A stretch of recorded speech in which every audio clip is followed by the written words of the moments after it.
Two and a 1, 2, 3, let's go. All right. Yes. According to the internet, oh my god, according to the internet, we are live. Let me just do my usual check to make sure that is indeed the case. So in the meantime, I will just ramble to you for a second while I double check my channel. It indeed says we are live. Today's gonna be a fun day. We're gonna continue working on the colors. Audio's good? Yay. That's great. Excellent news. Alrighty, let me just pop some music on and then we will run through what it is we're gonna do today and get into that. Alright. Hold on, let me just... I hope that audio is good too, because right now it is loud for me on my end. So I'm just gonna like pop one ear out as per usual. Okay. So we are going to be doing the flat colors for this webcomic, which is my webcomic. And I actually got a little bit of help between streams to fill in some colors, so we'll see how that goes. And we're also going to be adding some extra. Is as loud as me. Okay, that's great. I will turn it down. And music is loud. All right, how's that now? Still loud, or is it better? Shall I scooch closer to my mic? I have everything maxed. Good now? Alright, good. Yes, like I was saying, we're going to be doing the colors, continuing from last week. If you're curious to see what we've done before, we have been doing the entire webcomic process on stream. And so all the previous streams will show that. I'm just going to run through from the beginning, from our first panel. Alright, so that's correct. That is correct. And then we need to fill in this character. That is looking good. That's looking correct. Alright. And then over here, yep, we need that. So I'm just going to start from here today. And this is where, like, this is one of the flat colors we've already done, but we haven't sort of like added a few extra little details and changes. One being the like suds in his hair. So I just want like a very gentle touch to it, not entire white blobs in his hair, just little bits, little streaks. Okay, and then for these, I want to kind of add a little bit of kind of a transparent look to it. Yeah. Let's do like that. And that is going to be how we do that. And then for these plates, they were dirty, so let's add some gunky looking colors. Let me check what I have from last time. Alright, so just some gloop up the plates a bit because they're being washed. Alright, that's perfect. So those are some of the adjustments, and then we'll also be doing some colors for brand new characters, adjusting anything we need to from the help that we got, right? So these background colors are new. I did not put them there. Yeah. All right, let's add some for here. I think I'll put a bit of a gradient. So let me get that going.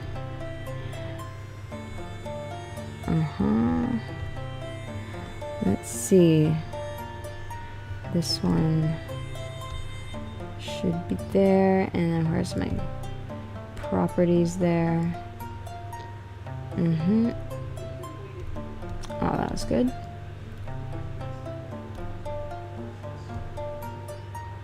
Actually, he's in a bit of a bad mood here, so let's make this a bit on the grayer end. Or this color. I'm just gonna fiddle around. So like for these panels where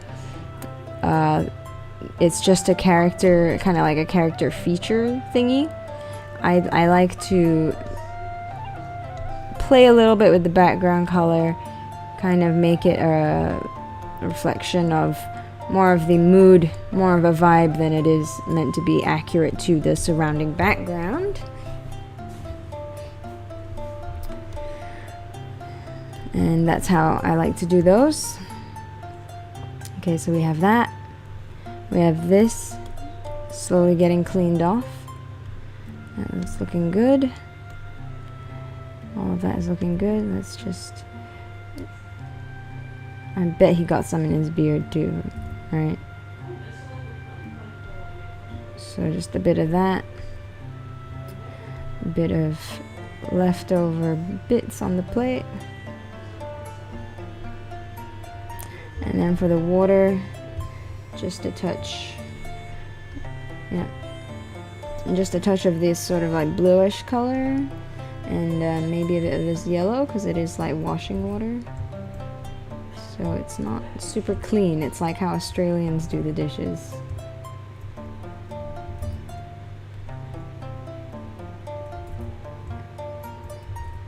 Alright, just get that. Great.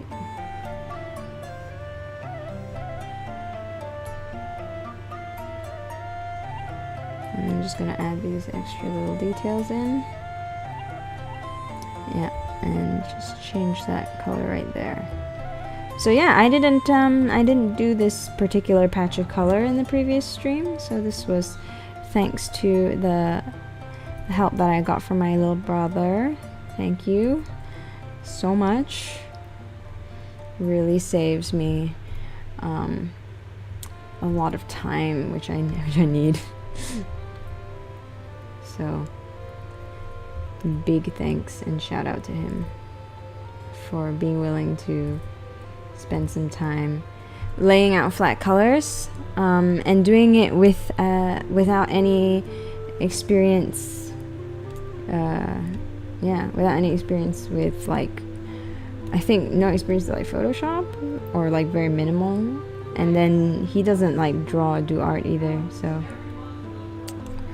yeah, really impressive stuff. I just gave him some like basic instructions and away he went. Very good. Okay, let's see, is there anything else I want? Let's just check this last one and then we'll double back and fill in like missing character colors and stuff like that. Okay.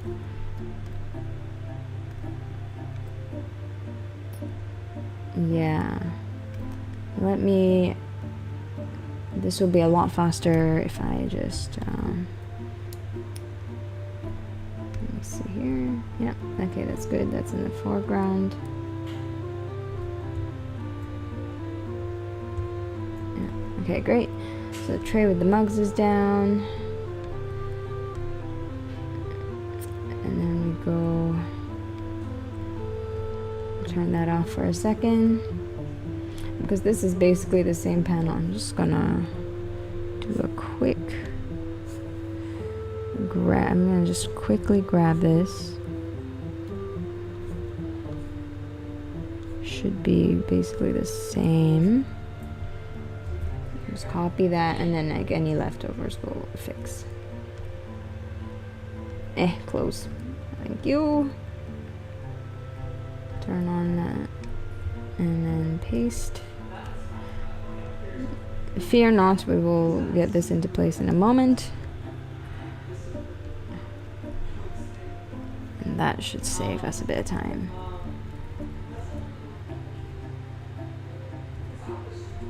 That looks correct. Oh, why is that a different color?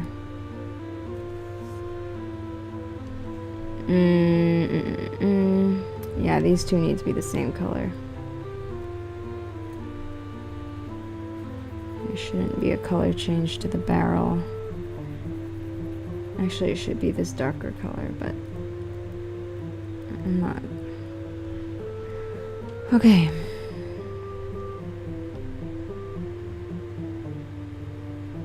I'm not too fussed. Let's get that suds in there. Anything else? Okay, that looks alright. Merge that down. And Let's see. What am I trying to do here? Okay. Get that in. That's fine. Okay, now that should be consistent.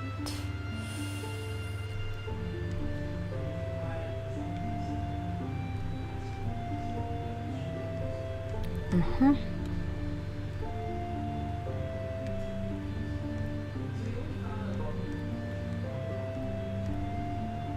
Yep.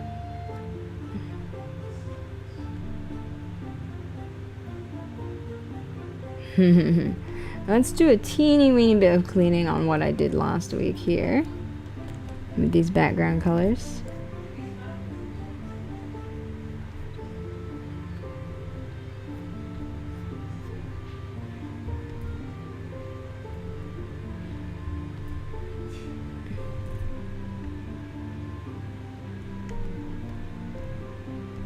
Alright, and then like some adjustments with the suds.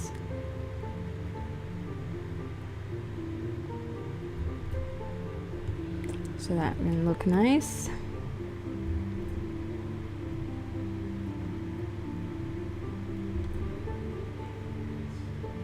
Oh, silly me. Start working on the wrong layer. Right there. That should be in our background color section.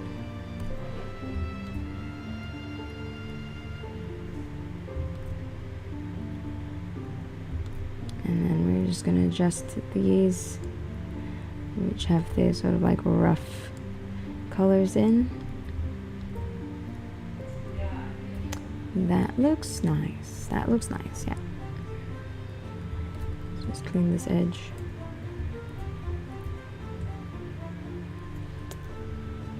Mm-hmm.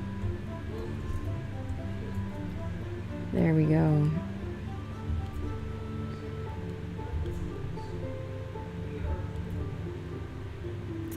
Yeah, that looks nice. Let's give that a save.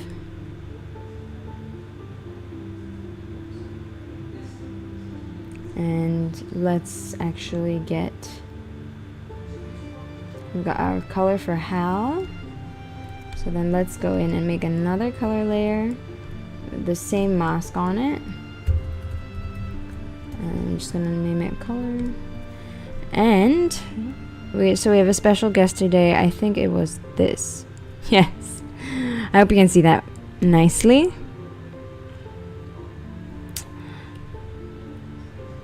And actually I want to take one more file to double check the colors, because this was never meant to be a character who like appeared more than once, but then here he is. And I think episode, I'm just checking my files. Episode 12? No, before that then.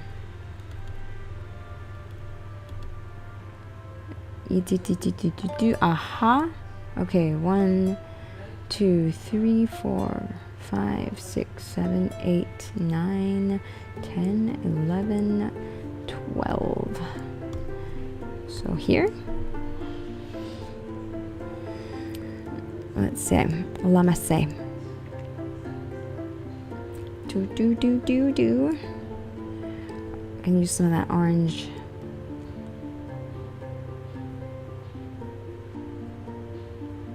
Wow.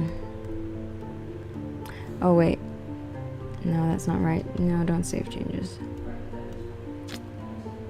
So it has to be this one then. This one.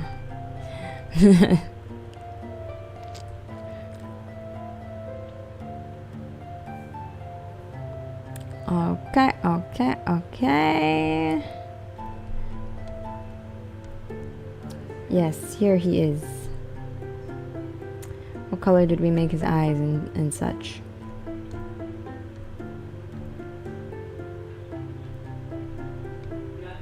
And my chalk.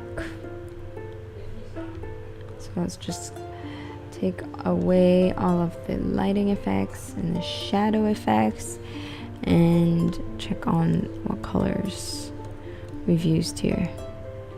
Good. All right. This is our reference. let's color our dude. We're gonna use the pen tool method. I'm gonna start with, actually today, because of the position of this character, I think I will start with the hair.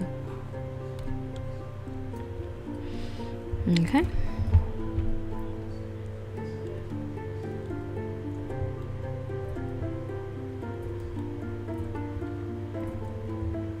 There we go.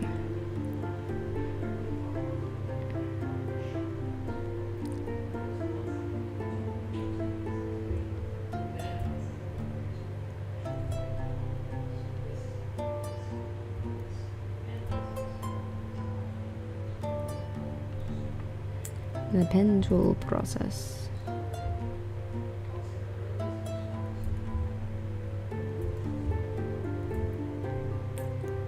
And just get the hair in.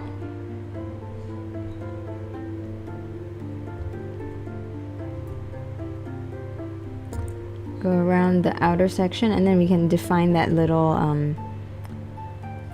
like hair bit in a second. And then while we're at this, I can talk a little bit about coloring stuff, I guess. But what can I say about coloring stuff aside from just do what you want? I mean, there's obviously a lot of principles when it comes to color theory, all that kind of stuff. Yeah, but like, I'm not an art teacher. I just make art, right? So sometimes it takes me a second to I talk and I forget what I do. I forget I doing this. You see, blah blah blah blah. Brain cells gone.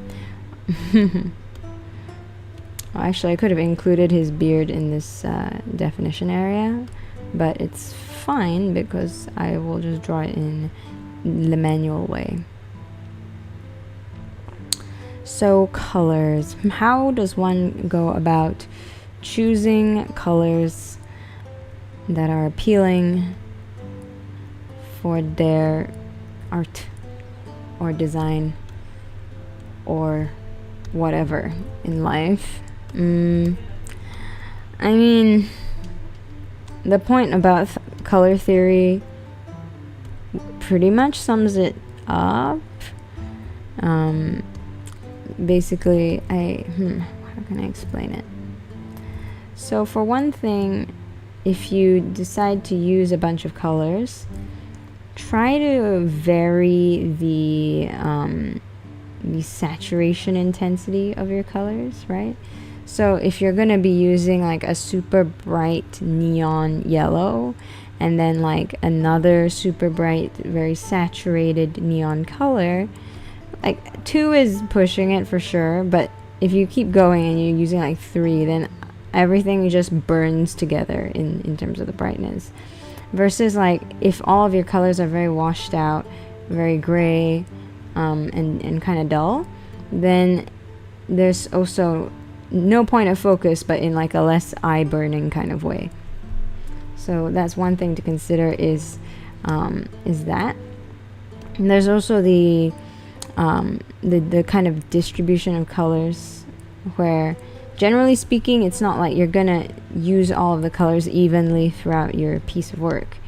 There's gonna be colors that show up more than other colors, which is why there's kind of the idea of having like accent colors and things like that. And then like another interesting tip, if you don't even want to understand how to do like what's the word? If you don't even want to understand how to go about doing a color palette, like creating a color scheme in advance kind of stuff, another thing you can do is to just use a color in your painting and just like start with one color first and then slowly add colors in, right? So it's like do everything in I don't know, yellow, for example, since we've got a lot of this yellowish color on the page. So it's like if you were to do everything in yellow first, then you can slowly add similar colors, right? Like browns or oranges and things like that. And then from there you can do stuff like the less similar to your base color it is, the less of it you want to add on the page. And then if you're going to add an accent color in that situation, just make sure that for the most part you add it in more than one spot so that it doesn't feel out of place. It feels like, okay, this is like all tying together. And you can add it in more than one spot while still maintaining one point of accent by creating a, like using the color in less saturated ways in other places. Stuff like that. But it's hard for me to like talk about that and explain it without showing you. But I hope that makes sense even without being able to like make a visual demonstration. Especially because like here we already have our colors laid out, so I can't really show you the decision making process from scratch.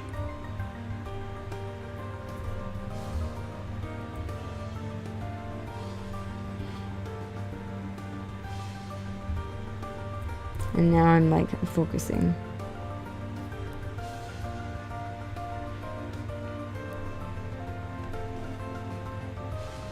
Okay. Let's get the mugs. I think I've done this in reverse. Okay, whatever. We will do that. And then fix it in the other direction.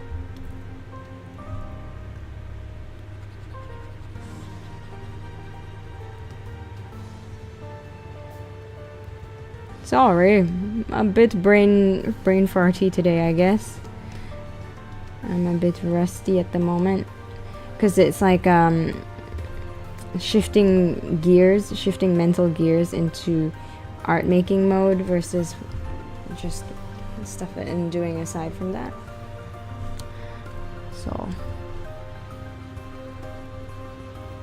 rusty.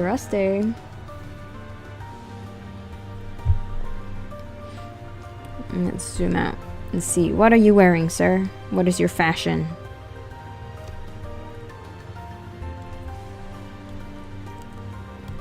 Pen tool again.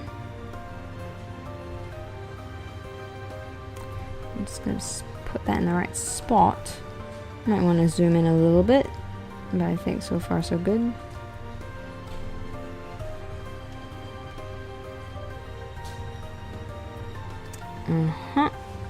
Actually, you know what? Don't need to define that area super clearly because there's already the brown doing that for us. And then we're gonna ignore this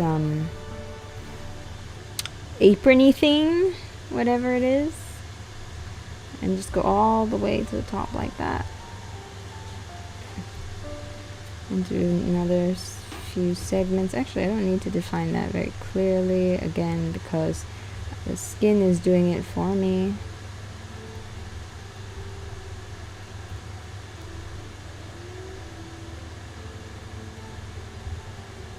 Great.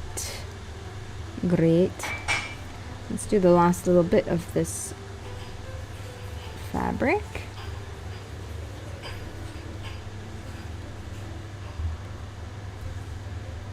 Yeah, it was funny trying to explain like how to use the pen tool though to someone who never has used it before, because there's so many things that when I'm using it happen on autopilot and I don't even realize how I'm changing like what it is I'm using in terms of the controls related to the anchor points and things like that. So then it would be like, wait, how do you adjust where the point is, or how do you grab one of these control handle thingies instead of both, and all that kind of stuff, and I just don't know consciously, and I have to actually do it before I know what it is that was done to make that happen. It's one of those funny things, right?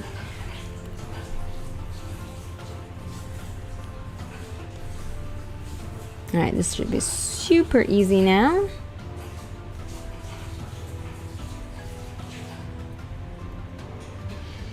And just go like that, like that, like that. Get that color in and sploop. And that is all together on that one layer there. Perfect. Let's do this upper one here. Let me double check that I did that correctly. Yep, I did. Yes, I did. I did indeed. Alright. I don't know what happened there with my accent. I'm so sorry to have inflicted that on you. Just want to make one little adjustment on this back layer. One little adjustment becomes many little adjustments.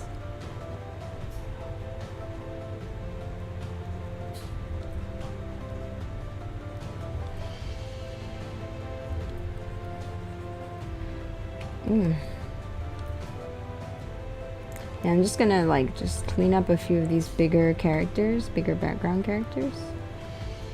They're taking up, you know, quite a fair bit of space on the screen.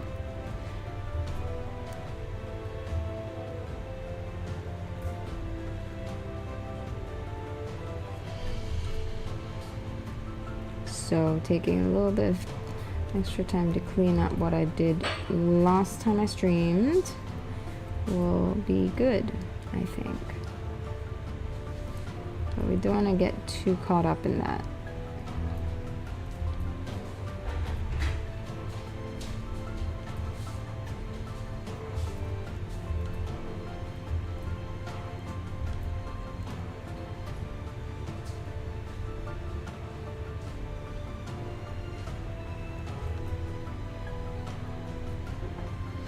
Yep.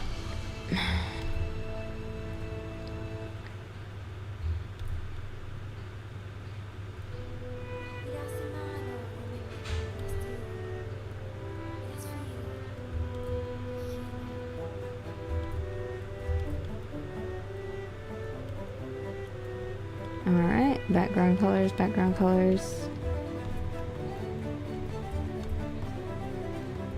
Whoa, hello.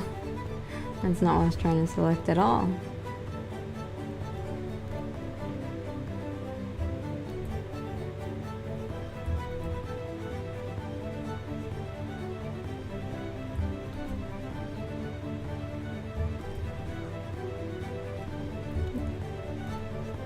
Alright.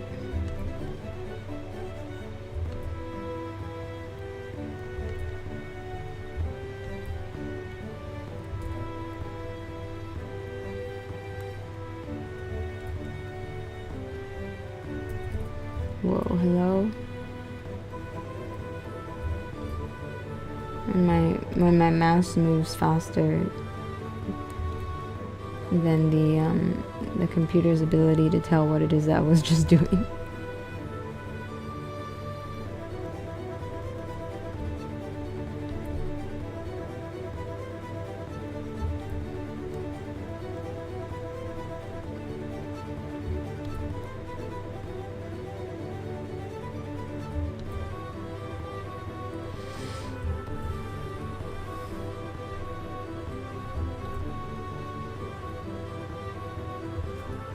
Okay. Getting cleaner.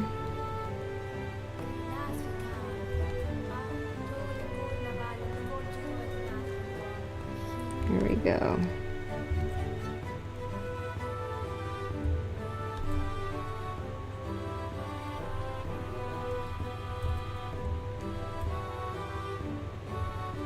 Yep. Something like that.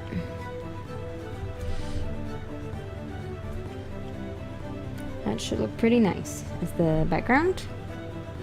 So we go back to our line art layer, which is going to be here. The color, the color that is going to go up there. It's this one.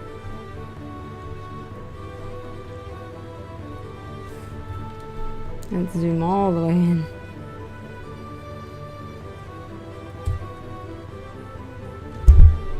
There we go. I'm sorry if I like scooched the mic there and like destroyed your ears, I'm not sure. Because I did accidentally like bump the mic a bit.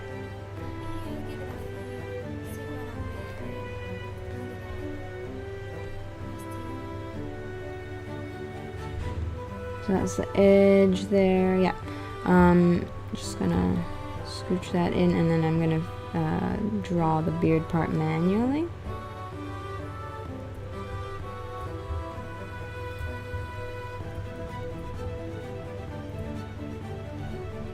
Hello.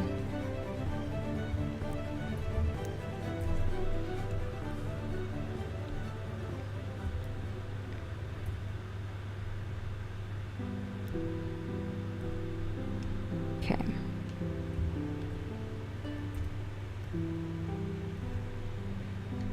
Let's get all the skin in.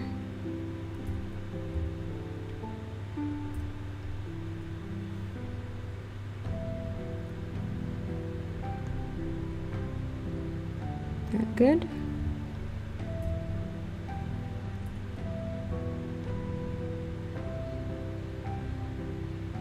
Yeah, that looks alright.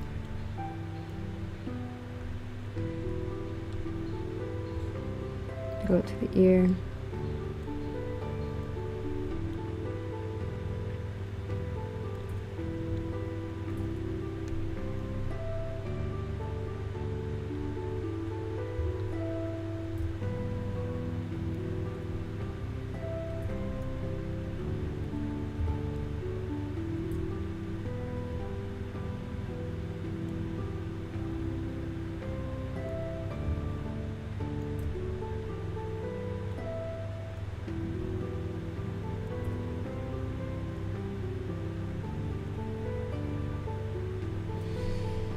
And you know what, while I'm at it, with these funky eyebrows, I might as well define the eyebrows with the pen tool too. To just kind of like remove them from this selection, why not?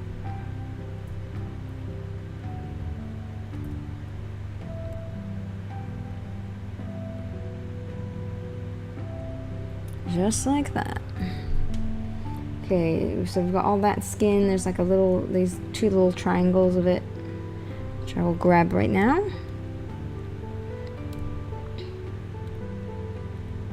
Just like that.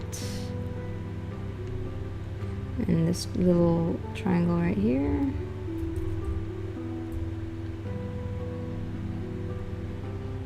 And then we select it all. Pop our color in. Is that correct? Is that the correct color? Man, it's so gray. Man is a ghost. Ghoulish. Yeah. Man, it feels wrong, man. That's the thing with the flat colors. They can look so wrong sometimes. Okay, let's zoom in for this.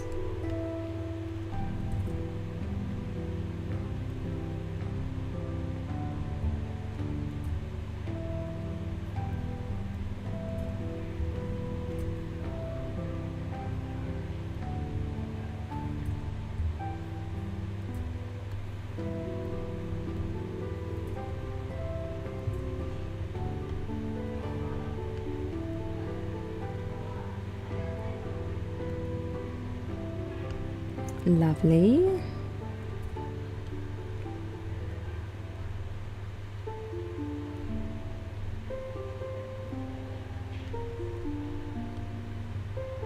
And then we'll define that this little thing here. Since we're already here, I'll just do it now. Because last time I almost forgot, right? For one little section last week, last stream, sorry. Was the last stream last week? What day are we on? What year is it?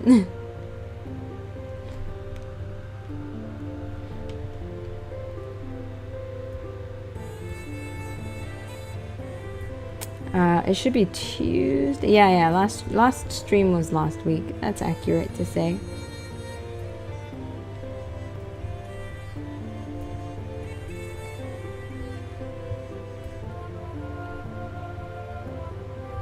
This is a bit of an awkward shape.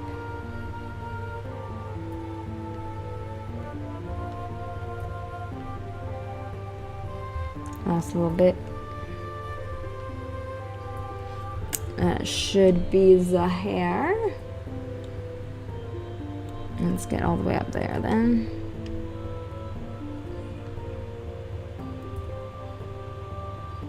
And it's gonna need a central little dot.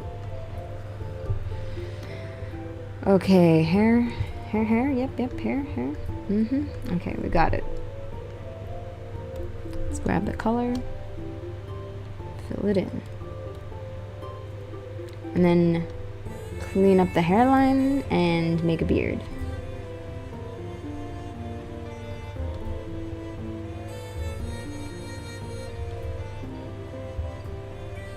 Whoa, hello?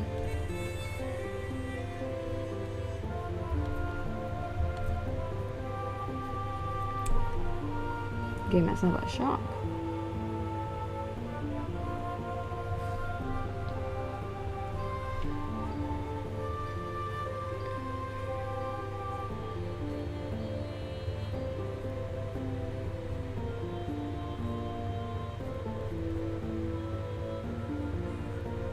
Let me just look at him from this side.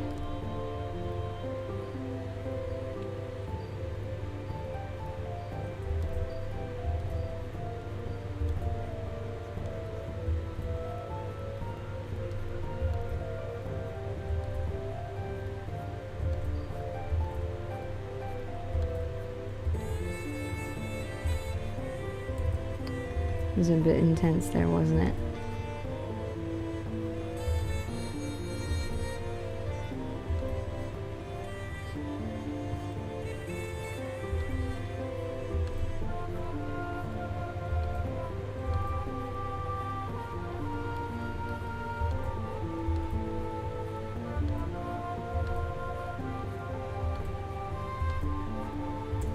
Wow. Oh, I hate it when I accidentally hit the lineart.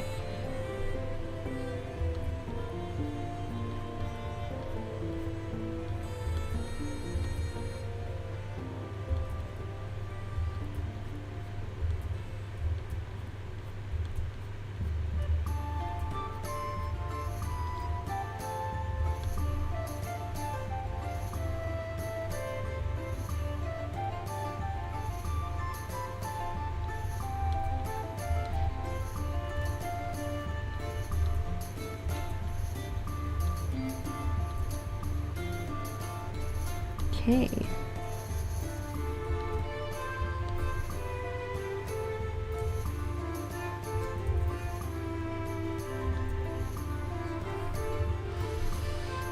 Alrighty, that looks correct.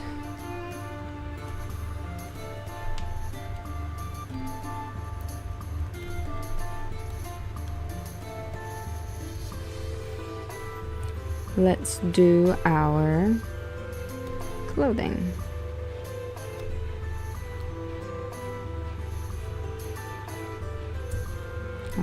It's a bit far.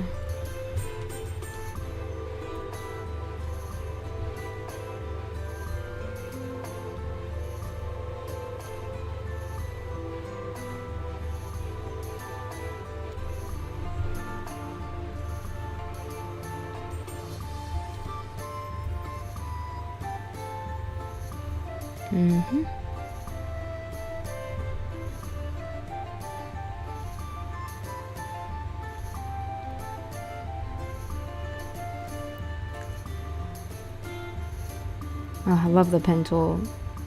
Don't need to worry about like the selection tool. You gotta hold shift in order to add to your selection. Pen tool supremacy.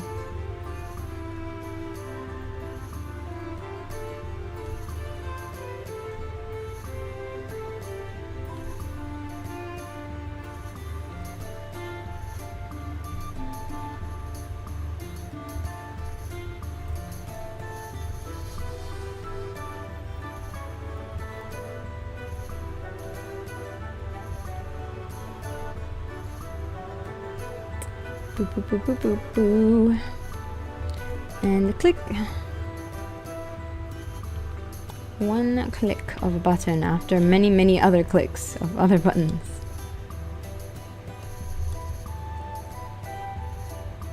Let's do it one more time to get this apron thing.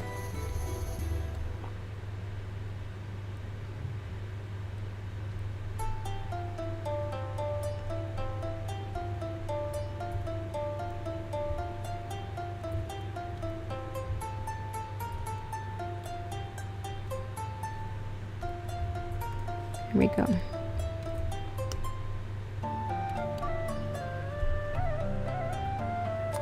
Great.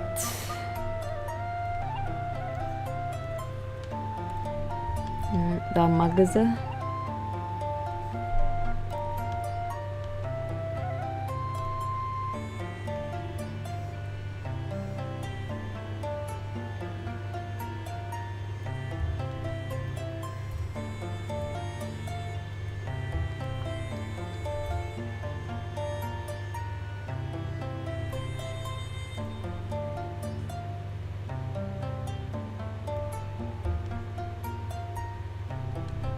Whoa, my hand just like bounced across my tablet.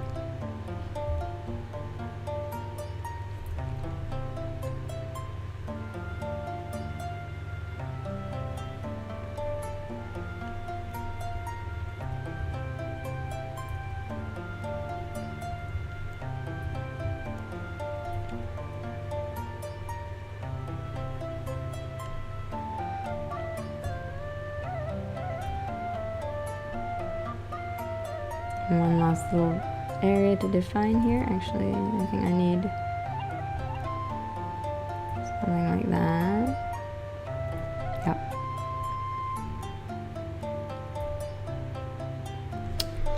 Let's get it.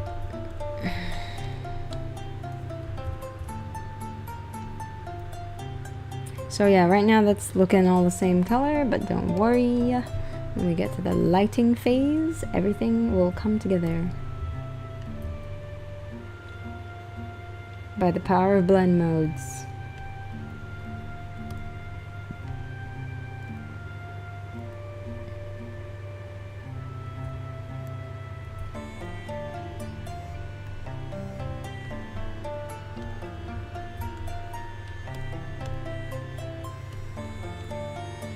Okay. Give it a save.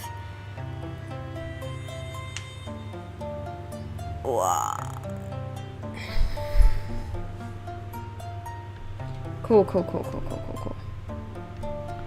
Yep. And we keep going with the man himself. Alright, and that's gonna be on a totally separate... Okay, yeah. So we're gonna put it actually all in the back here. We're gonna make this in another little color group.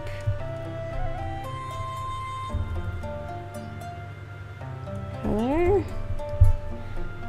Yep. And that's actually gonna go in here. That should be correct. And then the line art. So for this particular background here, I'm gonna do a quick little effect of like this behind him. Actually, it's a bit big and I want it a bit softer. There we go. And then, yep, let's do him. Let's do it. Let's start with this one. Way more fun one. Let's start with the skin again. Wow, look at that 1 pixel.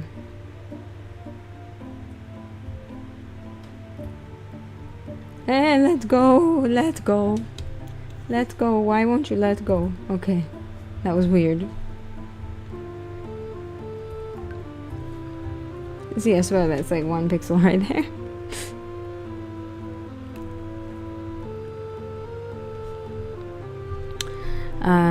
Yeah, sorry, the skin. Let's start with this eyebrow.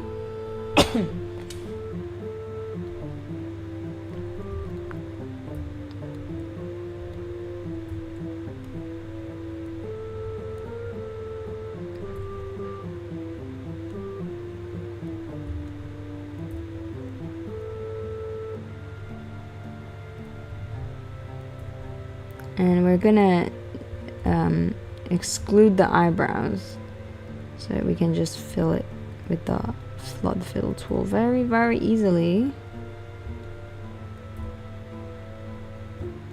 Because in this case, you know, his eyebrows are like touching his hair, so it's pretty worth it.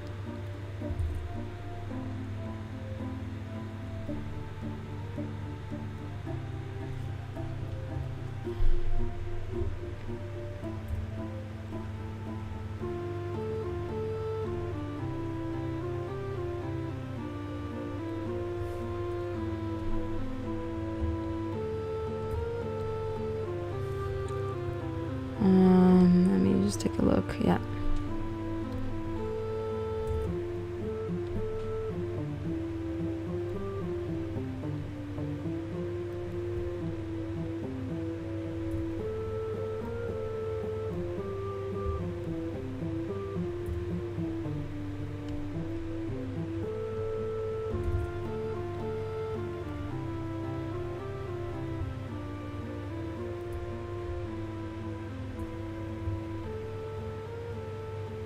That looks nice.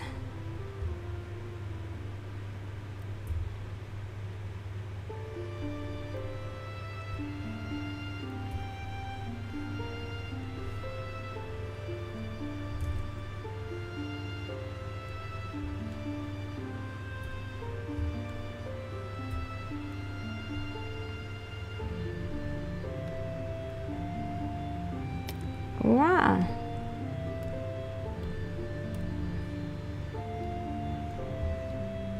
Just going to do some slight definition on the beard. And then the rest can be drawn in. Yeah.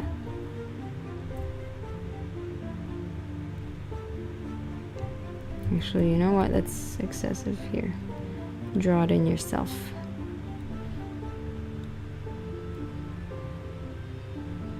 I say, draw it in yourself, like there's someone aside from me who's about to do that.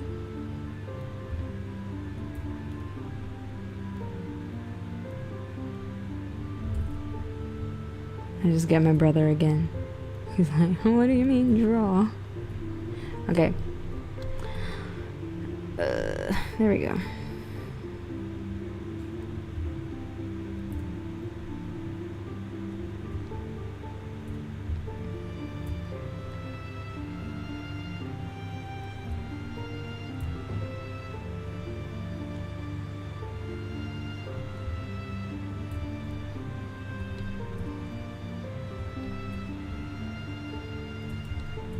Okay, that should be our color for the skin.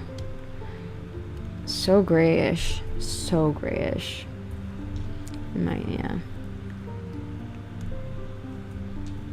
Incredible. Just gonna do the eyes real quick. Let's define our brush correctly.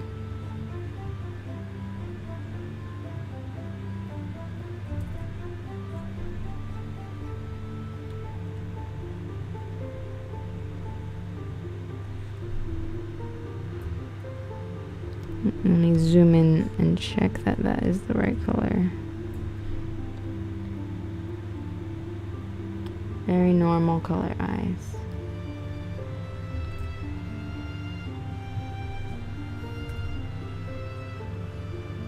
How's that looking? Alright, and now we just need to figure out what color the inside of his mouth is.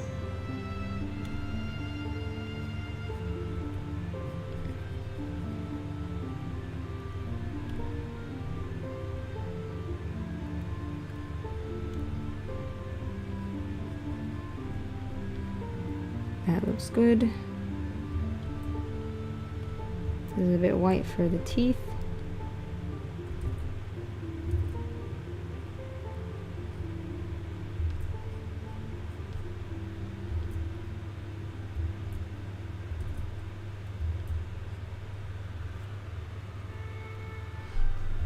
All right.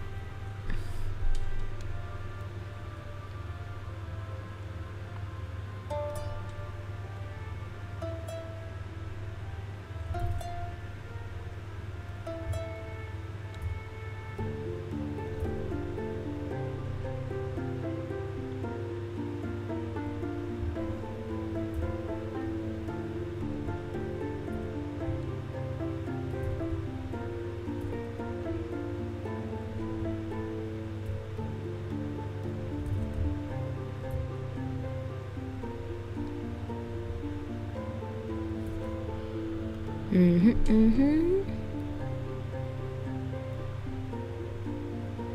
remember the first time I ever used the pen tool. It wasn't in Photoshop, it was in Illustrator, and I was a student. And I think we had like one lesson in Adobe Illustrator because it wasn't the primary focus of our curriculum in art school. It was just like one of those classes where it was like, here's a thing. And I remember freaking hating it. Thinking in terms of like putting down anchor points and then like adjusting them with these tiny little handles and stuff. My teenage self could not deal with it. It was too finicky to me. I hated sort of like putting a point down and then having to adjust it. And then the other thing was that like our teacher was talking about how you want to try and minimize the number of points that you're using. So they were talking about like, oh, you need to like optimize your placement, and I'm just like, optimize? I'm allergic to that word. So for a long time I had this like hate relationship with, not even love hate, right, just hate relationship with like vector art. But I'm the kind of person who hates feeling beaten by something. I don't like the feeling of trying to accomplish something or like learn a skill and then not being able to be good at it. So the fascination with the pen tool and with like vector art continued, and I kind of got good at figuring out how to make my art in Adobe Illustrator. There's this one period of time where all of the stuff that I made was in Adobe Illustrator, and I figured out how to make things kind of painterly-ish, but using like gradients inside of the like vector shapes. Made a lot like complicated looking things. But yeah, that's how I got cozy with the pen tool, was that process. And the initial hatred. I noticed something when I was growing up, which is that if I'm introduced to something and at first I don't succeed and I find it like too tedious, frustrating, and difficult, and it makes me want to give up, typically if it's gonna be something I actually end up learning, I will come back to it in 3 months, have issues, leave it again, and then it will come and haunt me again in like a year. So that's kind of I've noticed this like weird time frame where if something is not going to be a passing fancy with me, that was the timeline I had when I was a kid and in my teens, is that thing, it felt almost like I'd be stalked by it. Oh, I didn't turn off my... Yeah, it would feel almost like I would be stalked by that particular skill or software. Same thing happened with Photoshop, actually. When I was 11, we had this one-time only Photoshop lesson thing as part of our like computer literacy curriculum thing.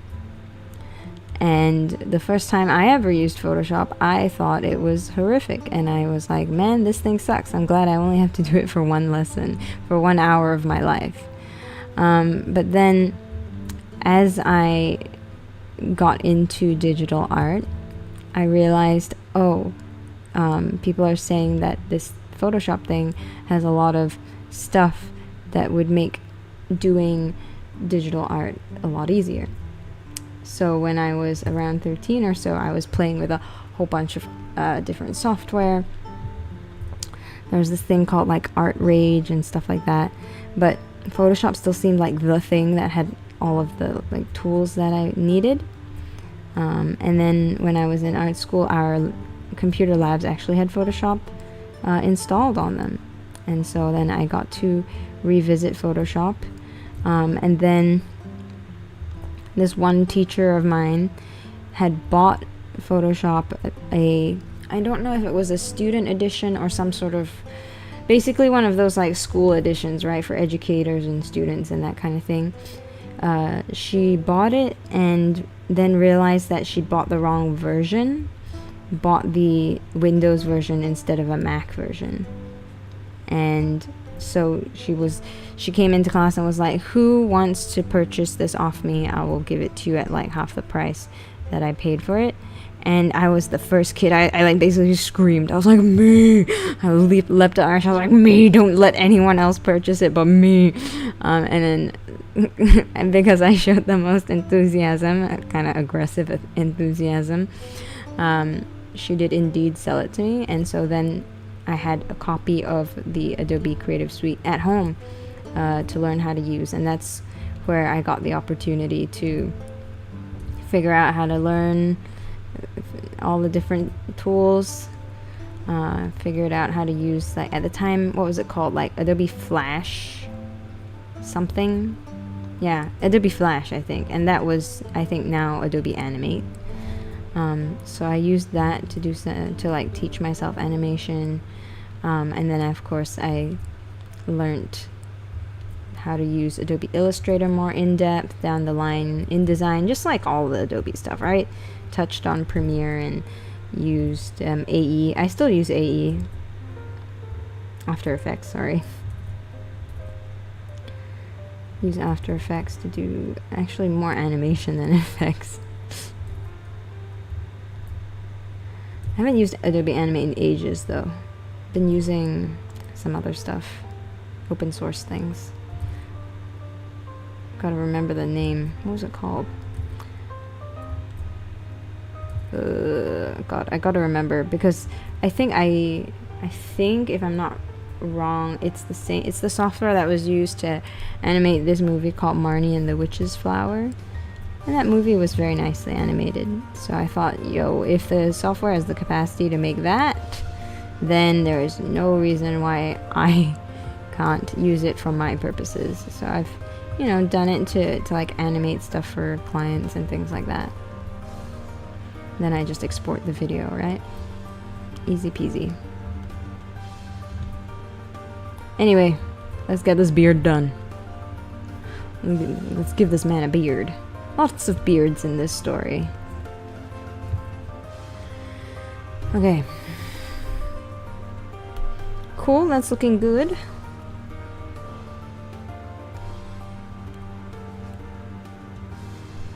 And zoom out again on our reference. What do we want to do first? The shirt. Yeah, let's do the top first. Not the apron. So that should be pretty easy to define.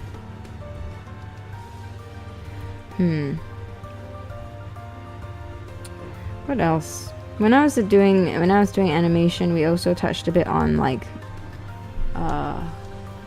it's not my specialty, so I'm forgetting all my terms. I think it was Nuke is the software name, but like compositing basically. Compositing is pretty fun. There's a lot of nodes though, a lot of connecting up different like nodes and things. I might, but like, my faith is always the visual development work. Defining like what environments are gonna look like, what your colors for the project. Character design. Character design is a fave.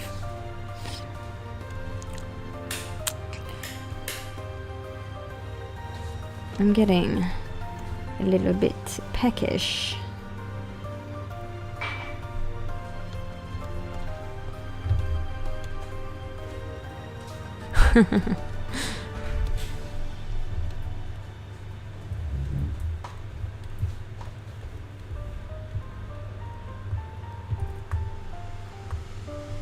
We have rice though.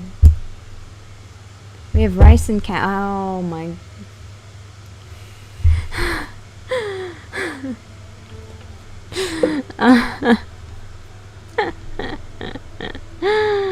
Oh. Let's get this man in here. Now that we've done that panel, another panel.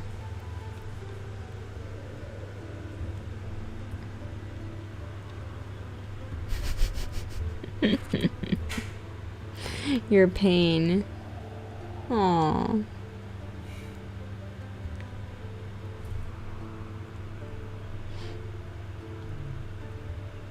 Poor thing. I mean, rich boy.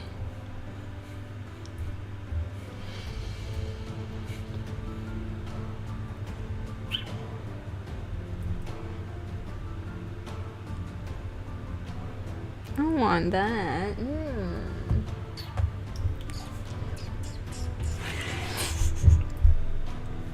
I can't see. You.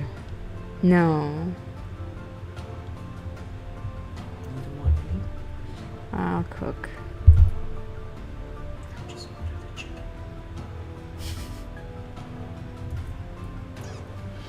Dun dun dun dun dun dun dun dun dun dun dun dun.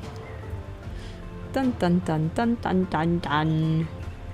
I will cook rice. Actually, I don't even need to cook the rice. I will fry the rice with some garlic. Garlic fried rice.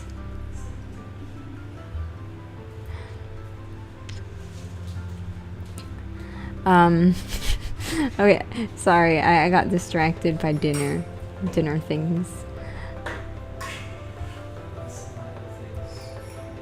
Dinner things.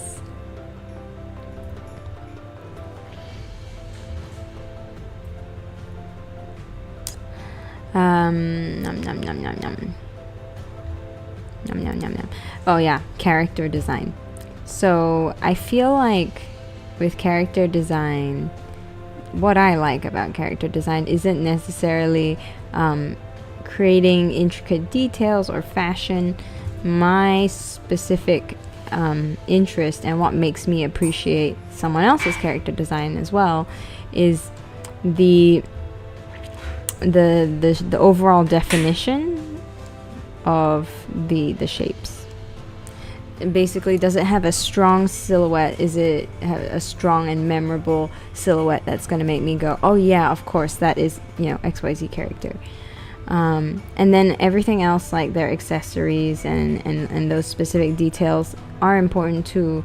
But like I said, it's kind of like in any particular topic, usually you have your favorite thing within that topic. So my favorite thing within character design is to do with coming up with an overall like memorable and good shape for a character. And because I also like peoples and portraits a lot, that also comes into like, how do I create a memorable face, right? So I think a lot of character design doesn't necessarily need or want that, right? So it's kind of like a lot of games, for example, the character design isn't necessarily gonna be focused on like super related stuff to the face. It's not super face related because depending on the game, you're like never seeing the character's face anyway. But yeah, I think the sort of like readability, meaning how well defined their silhouette and color scheme is, that's kind of a big deal for me. That's the primary thing that I like to focus on, and that I think is important to focus on. Not just that I like it, but that I think it's important.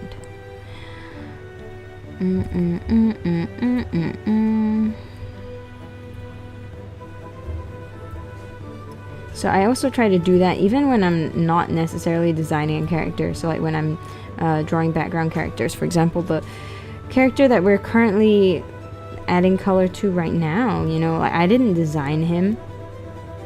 I just kind of drew a dude in the back of a panel long ago, and I kind of try to make faces that have some sort of definition to them, just in case I want to use those faces again.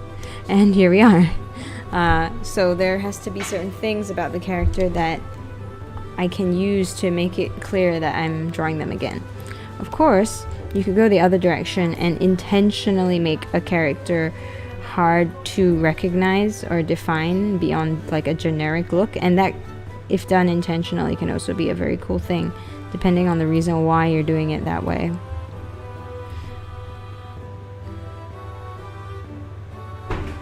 You know, if you have a character that's meant to like blend in with the crowd and be hard for people to like notice or remember, maybe that's the reason why they literally not memorable to look at.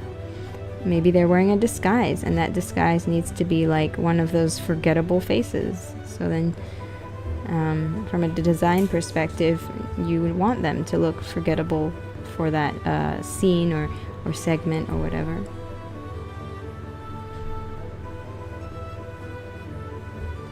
But I think this guy is pretty easy to remember. When I had to draw him again, I was like, oh yeah, isn't he that like wavy hair old man with the long nose and eyebrows? There's like so many specific shapes with him that it was easy for me to come back to.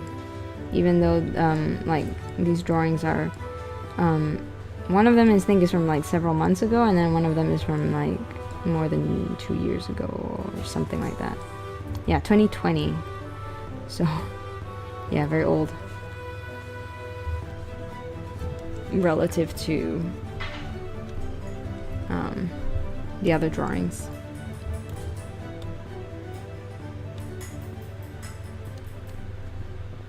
Alright, let's take a look.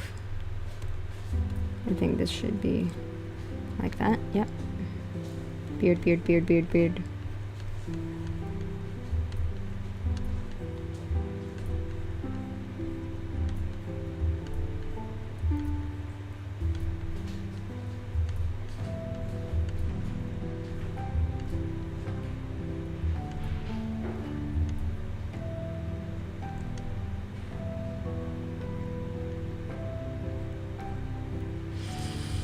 Great. That's good enough. More than good enough. We just need to do this top here. Top area. Make sure there's no weird bits. What do we want to do next? We want to do the shirt related stuff. Cool.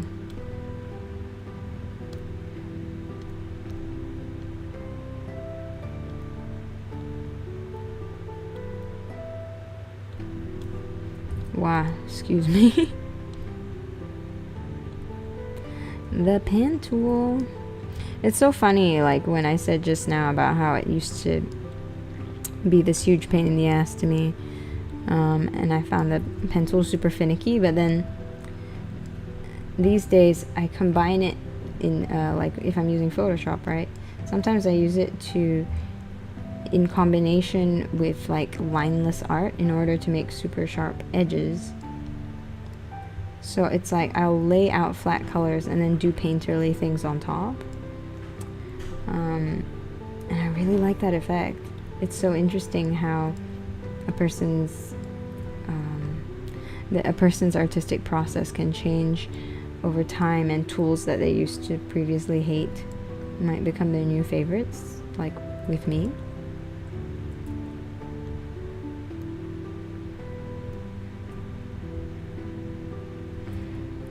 Life is full of surprises.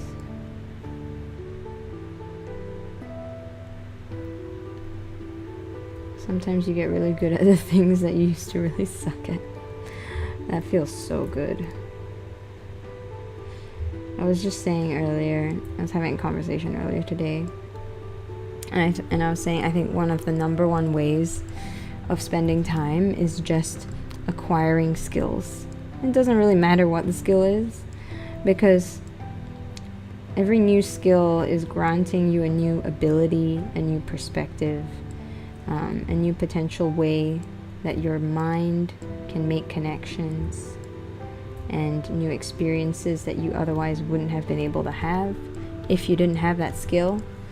And I just think that's so cool. It's like the spice of life, the best part.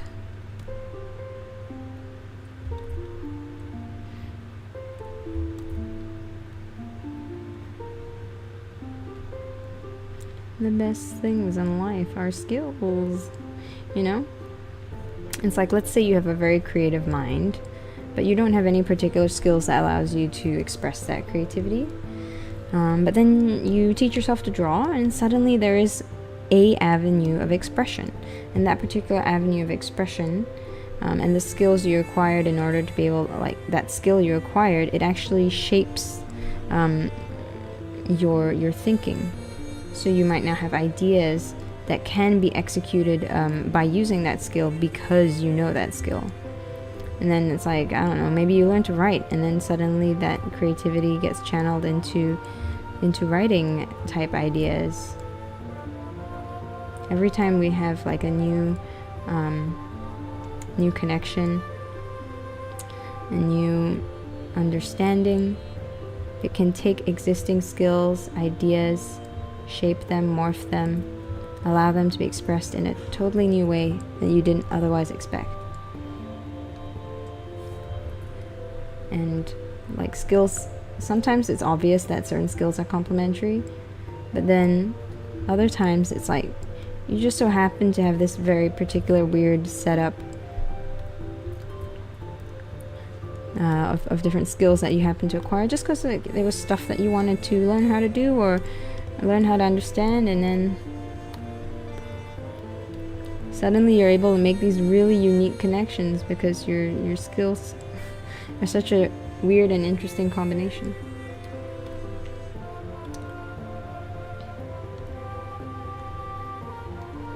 And it's like once you know how to do something, you can't like undo that. You just know now. You just have it now. People can take stuff from us, but they can't take away our skills. And I think that's really cool.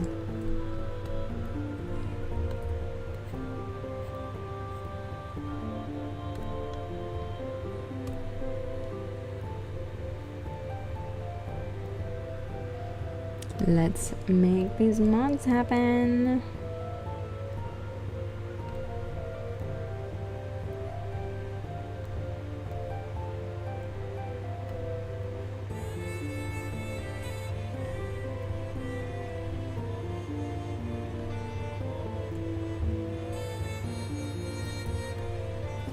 Okay. Now let's grab the color for these, which should be... Where is it? Do we know? No, he's dumping them there.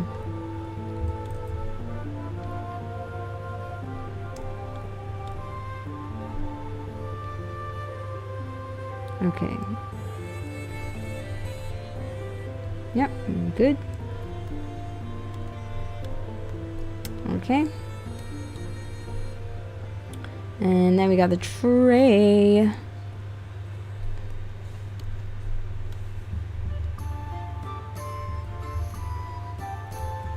It's too lazy. Tray. This color.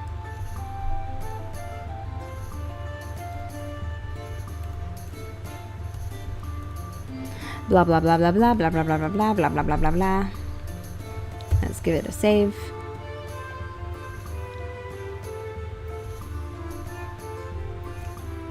That's on the next layer. This one. Good. Let's do the mugs first, since we just did that. We have the colors. Okay. I'm going to just move some things around.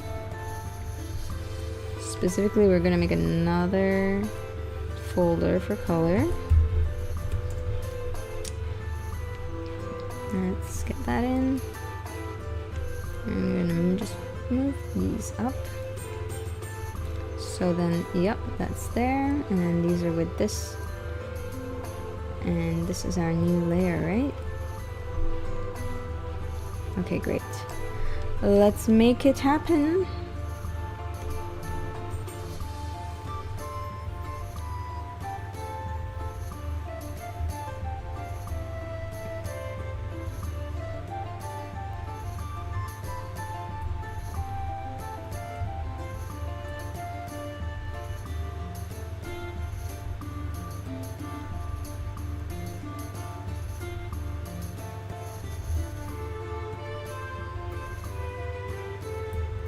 How are we doing on time? We're doing all right.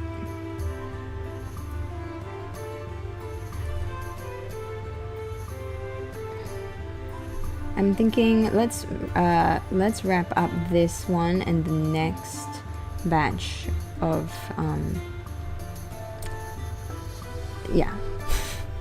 Okay, so a little note on my process. I take all of my panels and I split them into different files. Otherwise, if I were to work on all of my panels in just different layers and groups in one big file, it would probably crash my computer. So I split them up. So we kind of have these like different packages of files that we're working with. So we'll do this one, and I think one more set of frames, one more set of panels, and then that will be it for today. I think that will be good and nice. Okay, we got that in. Let's get back to his skin.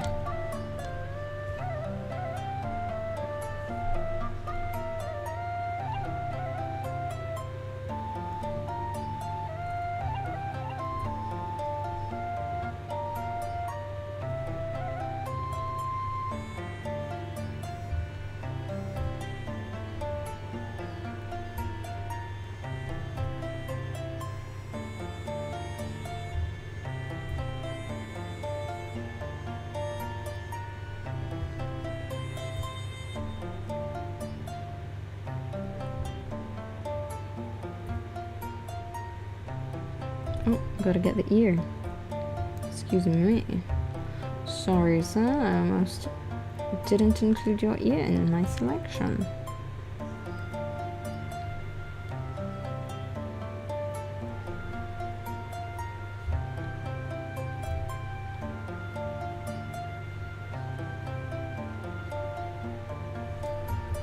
Let me just get a closer look at that. Yeah, that's what I thought. That's a bit close. Let me go like that.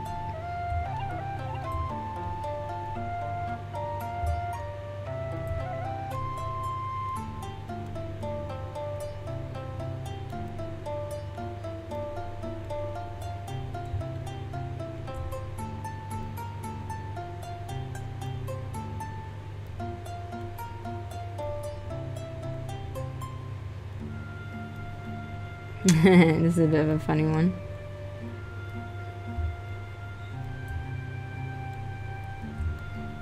And look at that selection I made. It's very funny.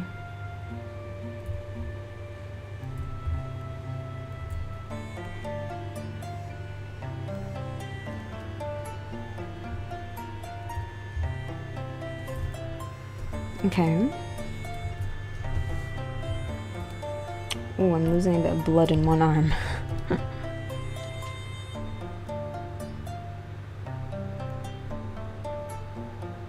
Alright, now that we're back here, we gotta get this into, and let's grab his hands as well.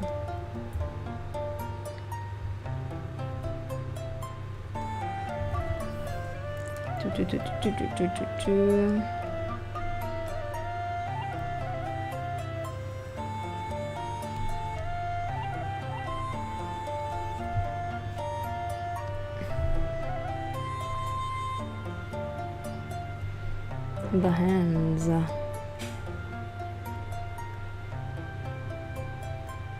We don't need to worry where it's touching those colors because they will define it for us.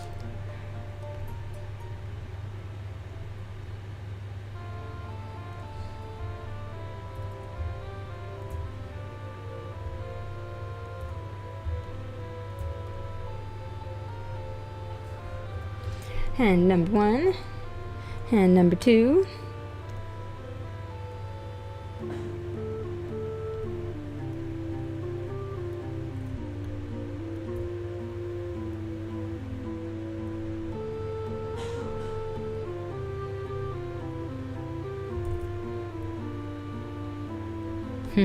Oh yeah, that was the other thing when I was first starting to use the sort of like pen tool, Adobe Illustrator type stuff when I was a teenager. It was, I always felt as if it was never the shape that I wanted. It's funny to look back upon. I always felt like it was just doing something weird that I didn't expect. And now it all just feels very natural and intuitive, which is wild.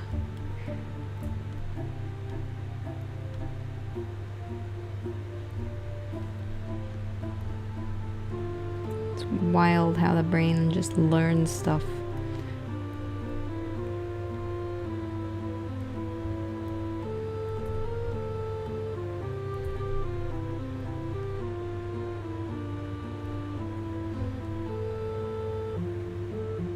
Yep, that was good.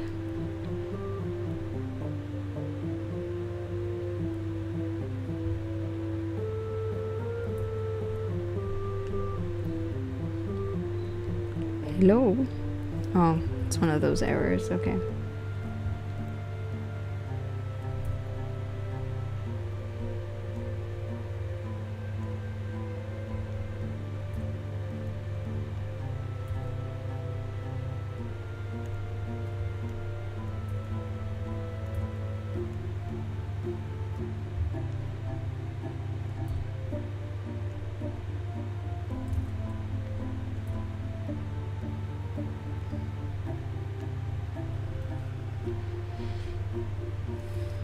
Alright, where's our first point?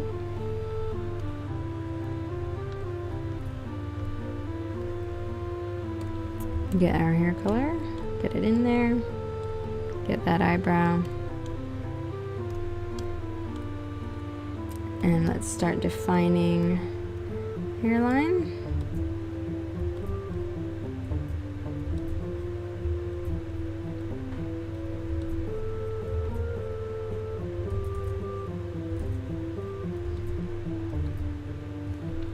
I feel like I don't see a lot of people draw the hairline like I do. Usually it's just a straight line.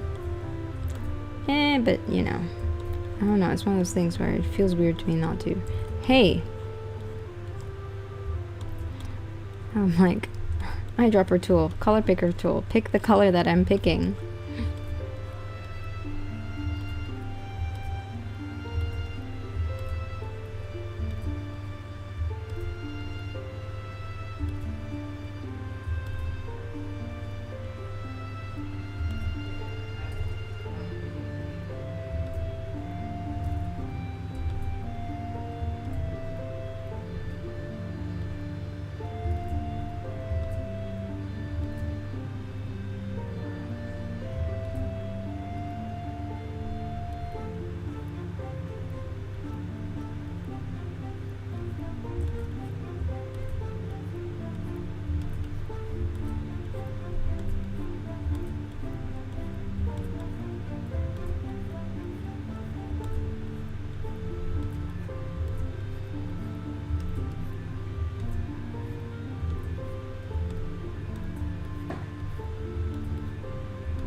There we go.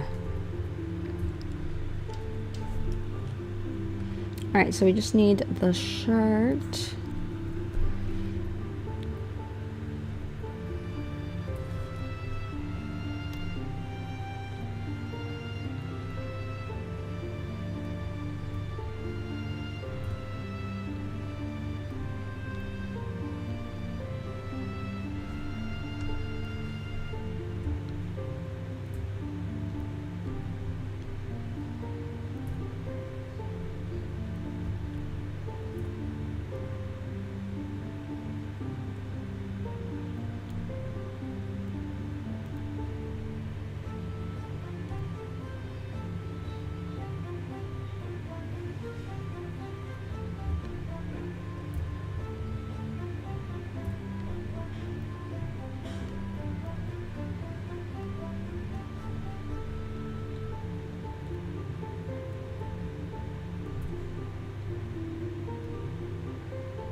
Oh.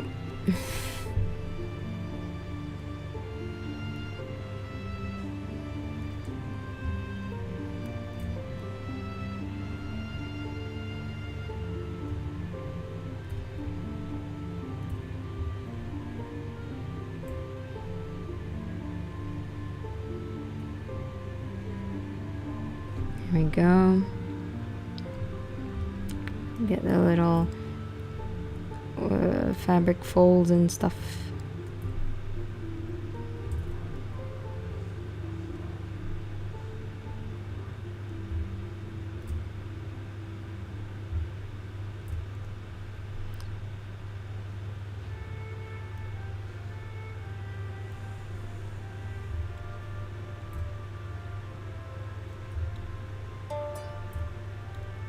There we go. Anything else? That'll do.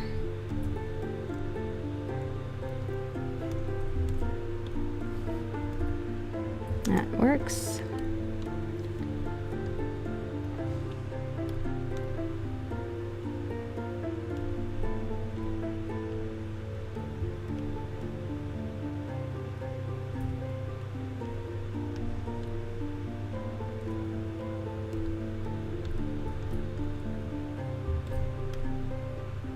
Oh, that's the wrong color. Excuse me.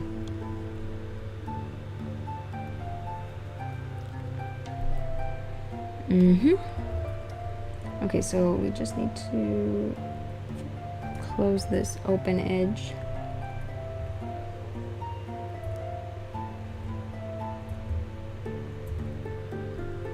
Define this line.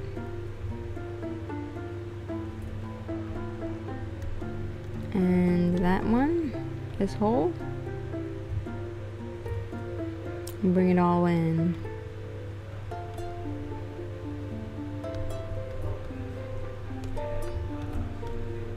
What does the color look like without the line art? Little something like that. Let's give this a save. Double check. Okay, we got our guy in.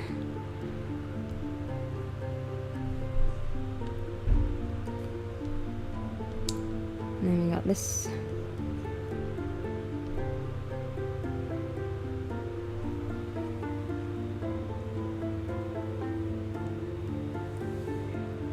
Give me a second to rub my eyeball.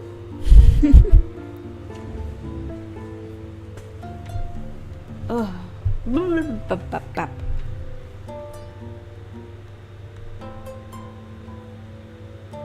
Yep. Okay, I'm gonna just remove that. We don't need it.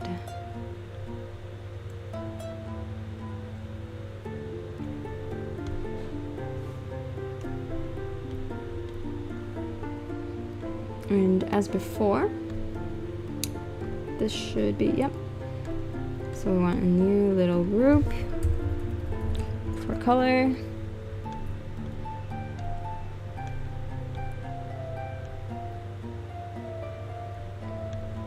That should do the trick. Good. And this is the color for the back.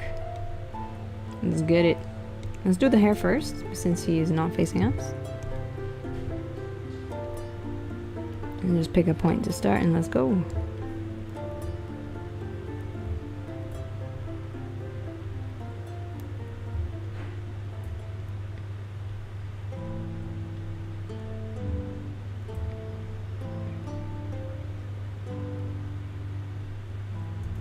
Oopsie.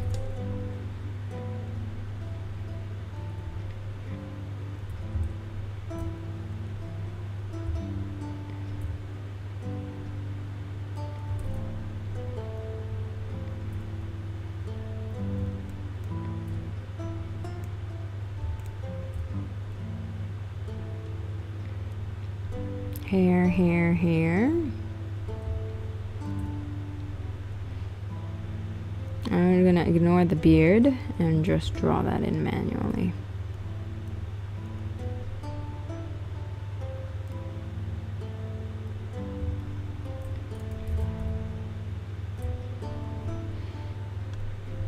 Let's get the hair.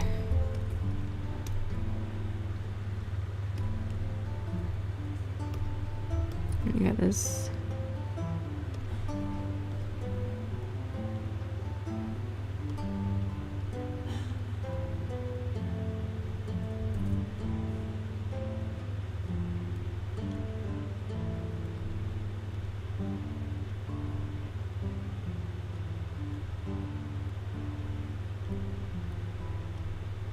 Okay, and the arms.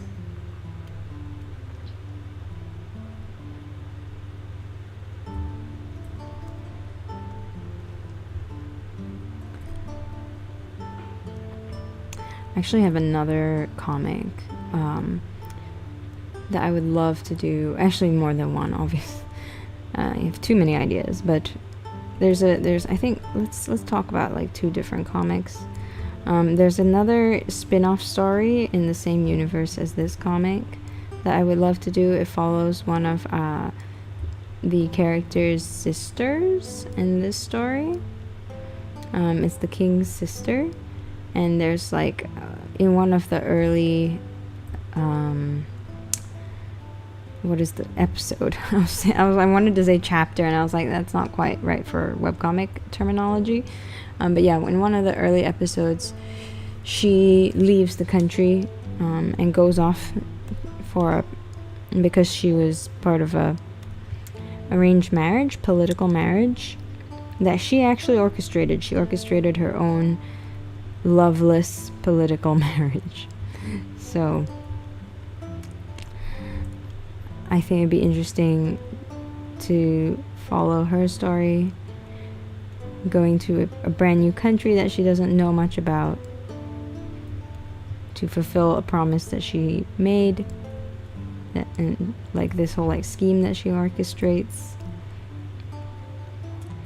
Yeah, I won't say too much, considering that, you know, certain events of that story would have to be concurrent with events in this story, but it would make a nice companion piece, I think.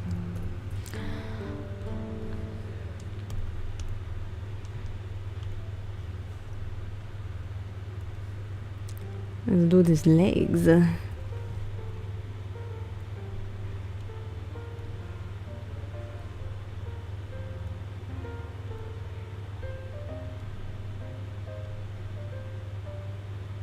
The other story, the working title for it is Forsaking the God of Light. And basically it would be, the setting would be a world where people derive their powers from gods, so it's a polytheistic situation, and you know, depending on which god you bond with, then you will have their powers. And it's so common that like basically everyone does it. So to not be able to to not be able to bond with a god is considered like, what is wrong with you? People look down on those who can't do it. And so of course the main character can't do it. And she's, you know, part of this family where they have these very powerful bonds with very powerful gods. And so before the story even starts, they're just like super embarrassed because she comes of age and goes to form that bond and like can't do it with anyone. So they're super embarrassed. And they're thinking, and she realizes that they're thinking of disowning her. They don't want to deal with her anymore.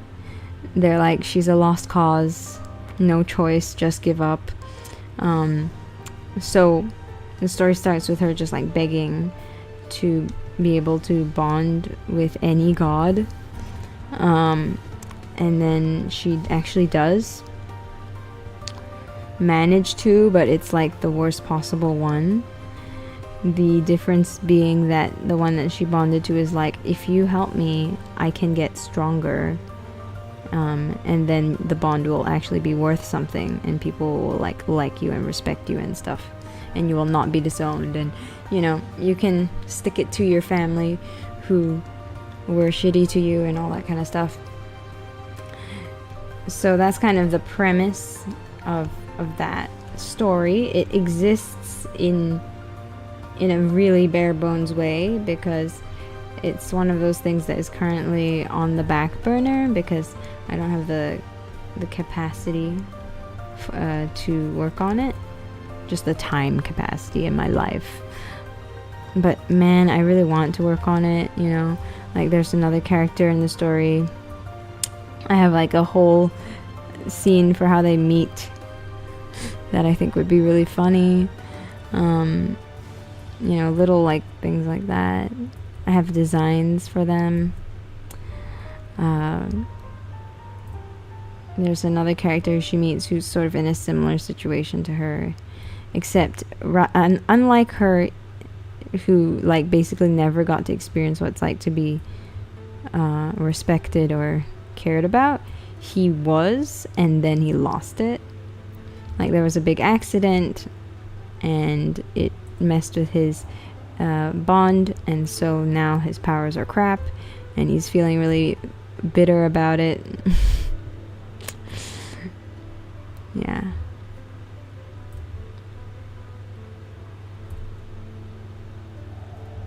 Stuff like that. There is a character who is like a smooth, cool, older character, like an older lady mentor figure, and then her bond is with a god. Okay, so like, I should also explain, I have lore and world building around how the gods work. Basically, they have two components. So they have a value and then how that value is expressed, right? So if your value as a... I just realized I made a huge mistake. But you know what? We're just going to continue making that mistake. Yep, I don't care. Screw it. We're continuing with the mistake. Anyway, yeah. So the gods have this system of their value and then how that value is expressed, right? So you could have a god of justice. Their value is justice, and then it's expressed through fire, right? So they will smite you with fire to enact justice, as an example.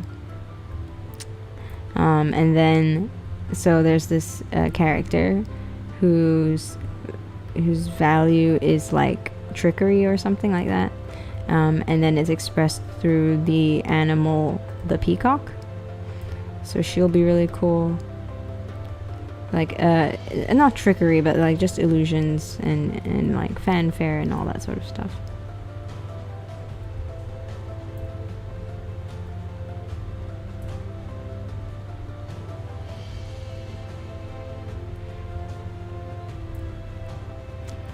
Yeah, so the way it's expressed can be like a particular animal that matches or whatever. So you could have like you know, gods who have the same values but different expressions, or gods who have the same expression but different values, and then that changes the way the power works. And then there's also, in terms of how a person's bond is expressed with the specific god that they're bonded with, there's sort of three main ways to harness the power. So one of the ways to harness the power is through a focus. So think like a magic wand is a focus, right? And then another way is sort of like to physically harness it, transform your body to be able to hold that power. So this is like a werewolf, right? The power actually like morphs their physical form. And then there's one that's kind of in the middle, where they essentially get like a battle suit avatar thing, or a stand like concept, where the god doesn't necessarily like take over their body, but it's also not in the form of a focus, so like a physical focus. So they get this like this embodiment of the power that either they use as like a separate being that stands with them, or as a kind of like almost like the way a mech suit, you go into it you're not changed, but you're inside of this like cool mech suit, right? So that's kind of the 3 different schools of Bond. And of course they fight each other over whose method is superior. Because you can never just coexist with one another. Okay. Well, I put that all in the same layer. That's unfortunate, but not the end of the world, and, you know, I'm just gonna live with it. I'm not starting over.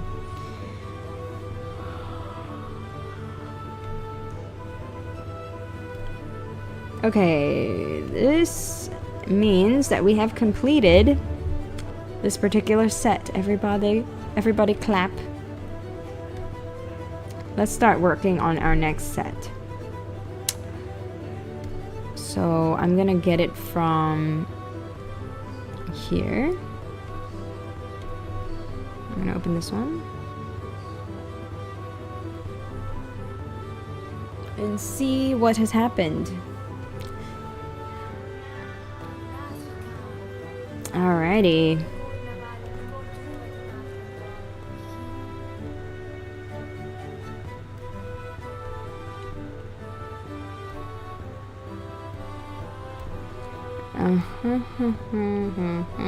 Let's see. Okay, that's looking good.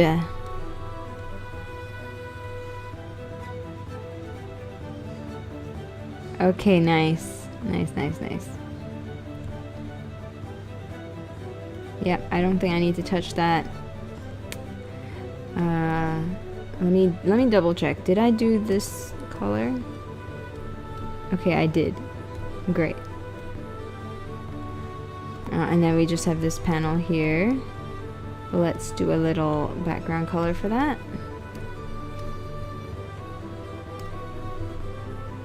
And I want this one to be pretty bright.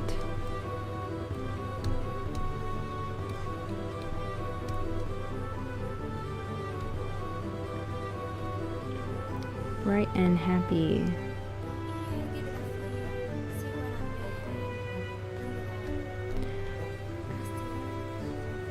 Just like that.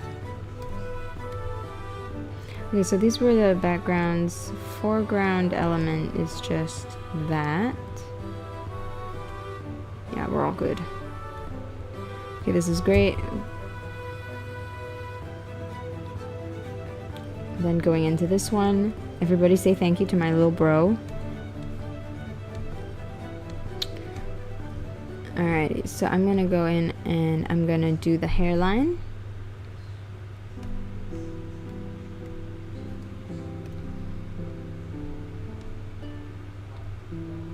I like that there's no light in his eyes. I think that's good here. And everything looks fine to me.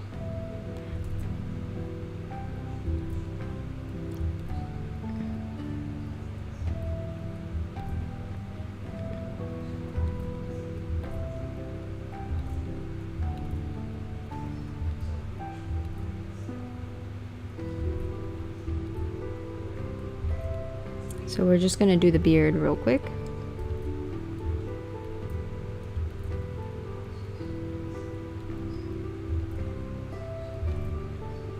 Pretty simple.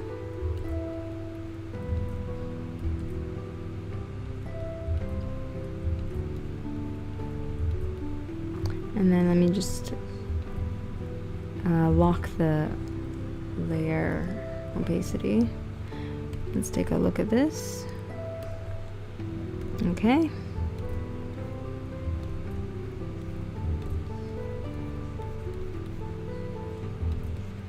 Let me just do that so we can just fill it in like this. Very nice. I think maybe for a future comic I might do this, oh my god, select the color that I pick. Hello, change tools, select color. Work as fast as my fingers do. Respond with speed. Okay. Yeah, in a future comic, I think what... Hello? Okay. You know what? I'm gonna just finish this first before I start talking again, because it's being really weirdly slow and it's kind of making me lose my train of thought every time. Okay. Ah, yes. Let's deal with this.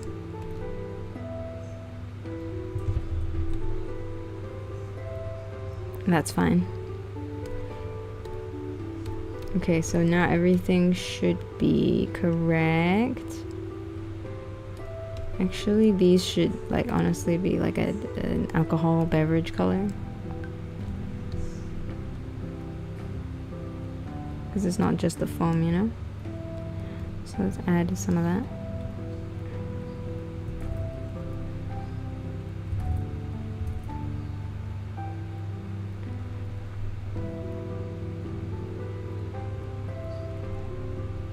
And that's good.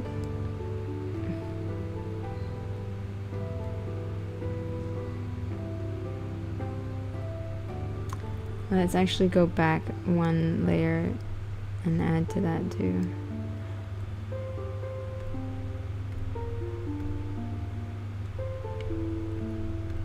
Or sorry, go to the previous panels. Give this a save, it's looking great. Let's do these ones. Just a touch of adjustment. I don't mind that these are all the same color, so that's fine.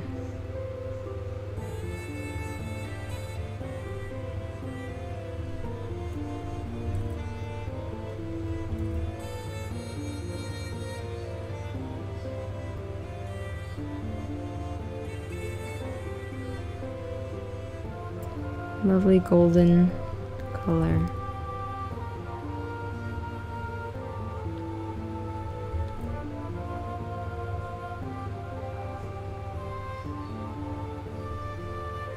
I just want to touch.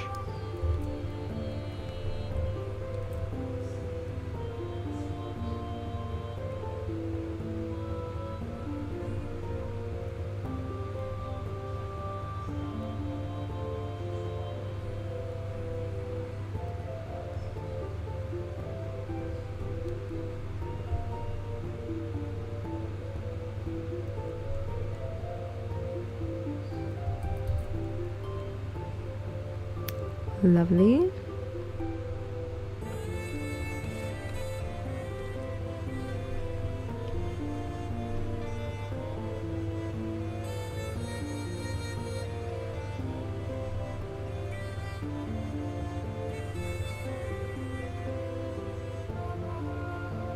I think the little mix of white inside is good. It's like the foam. Okay. This one will just add a touch.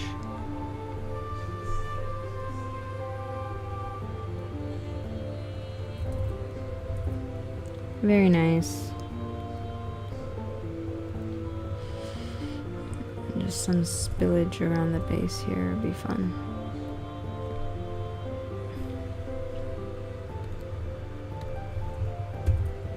There we go. Give it some save. Okay, this one's looking good.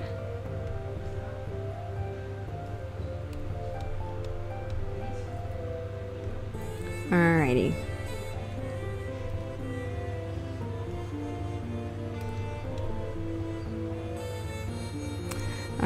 These ones in the back. So there's a bit of a definition issue. Let me bring this down.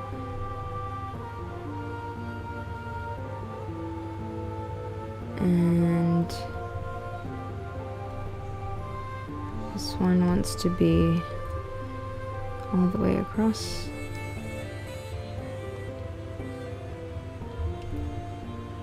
Let's add some brown.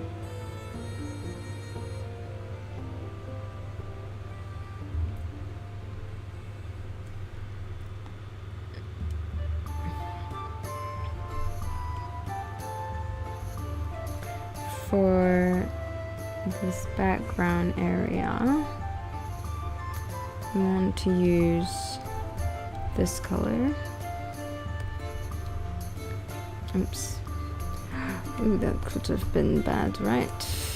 Thank goodness for the errors. Oh my. Yes. Okay. There we go. Is this in the... Okay, that's part of the... This one, and then this one. Okay, let's get this.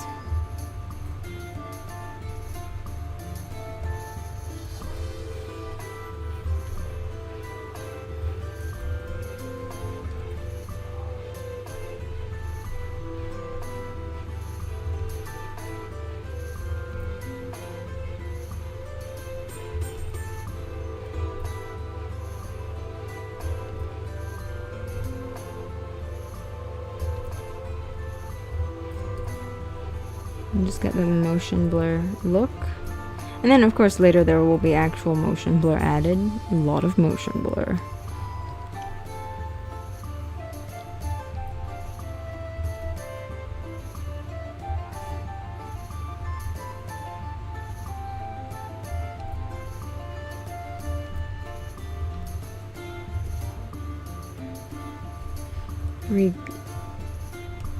That was the wrong button I just pressed. And let me just check the gunkiness levels. Let's add a bit of these colors. This color into here.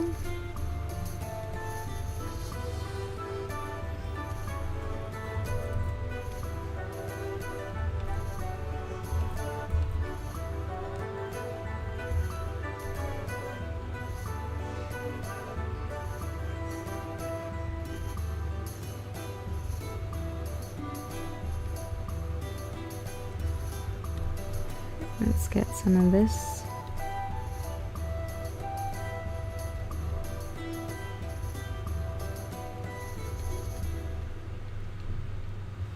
And some of these gloopies.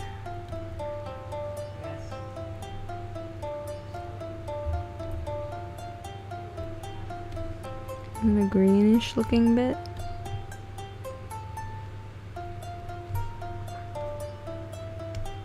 Get that in here.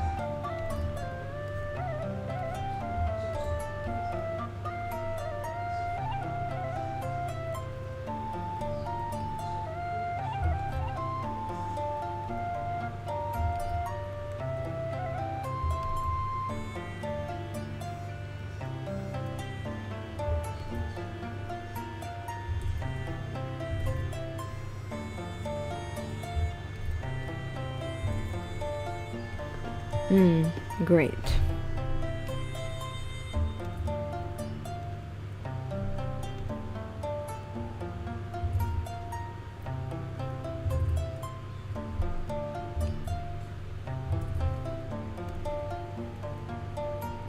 Okay.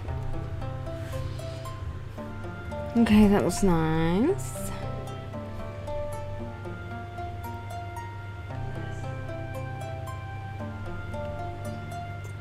Background. Actually, this is all wood.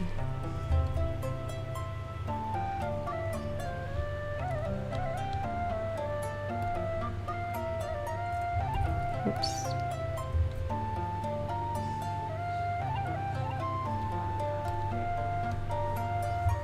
Give it a save. And then we have to fix one thing related to this, which is this group. I need to make this blur.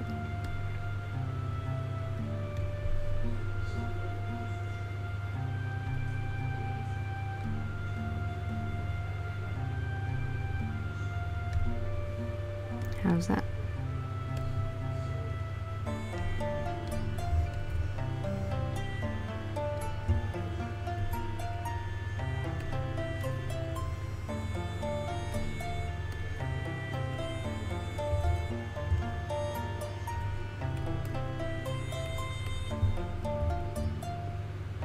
Yes.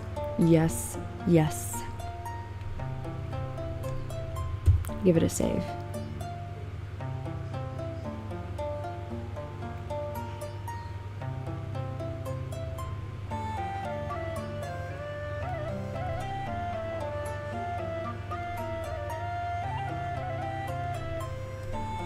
Let me just turn on my thumbnails. Yep.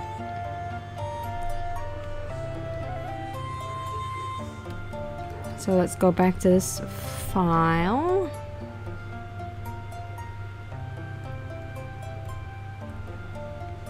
And go to our first panel. And we're gonna yoink it because we need it again. Where did it go? Why does this keep happening when I don't? Oh, weird. Okay.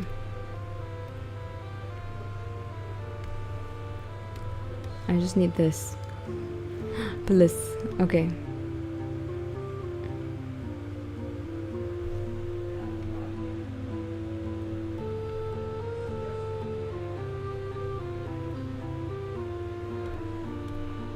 Whoa.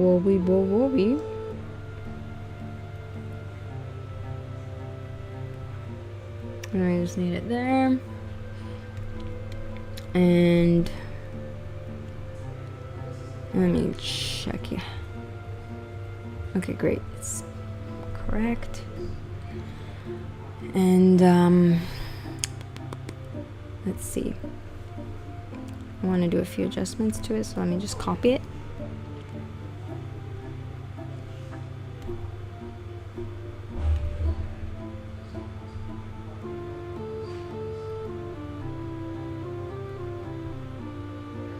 No, it's making funny things happen.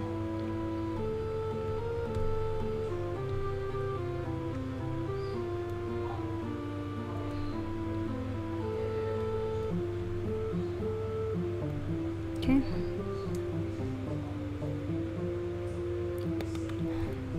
And we need this going just down here. Get this to be just like that, because we're only going to do it around these areas.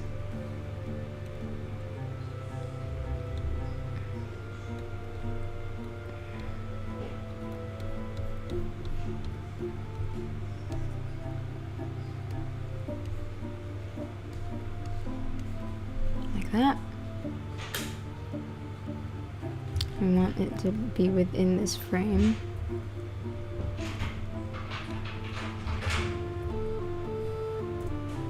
Like that.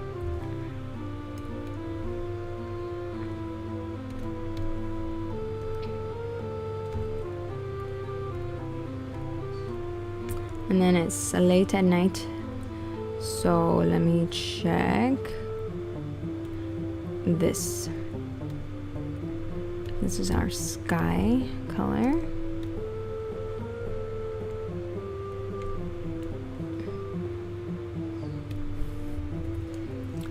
And I think we're gonna do a bit of a trick, hopefully.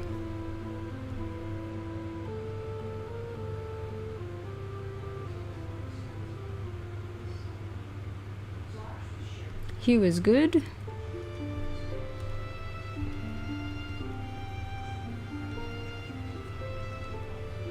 Let's bump the hardness.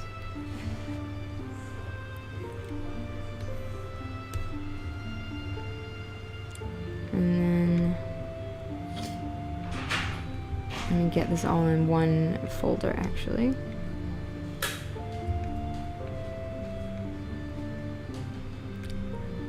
Give it that mask, so we don't need to worry about that sort of thing. Okay, let's see what happens if we darken. I think darken is perfect.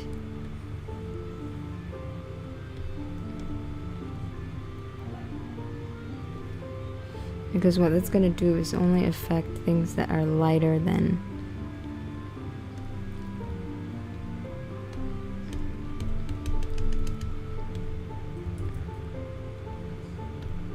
lighter than the color that we placed.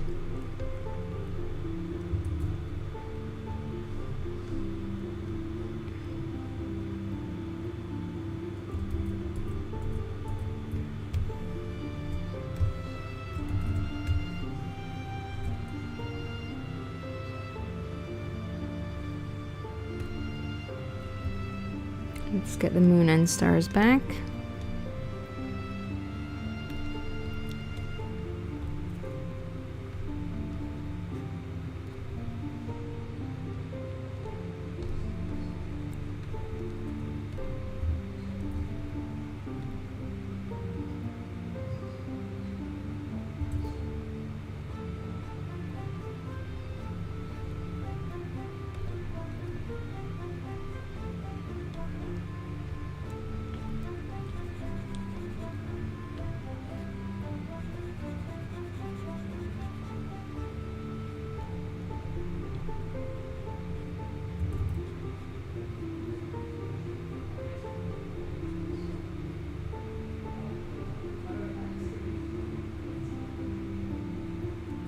Okay.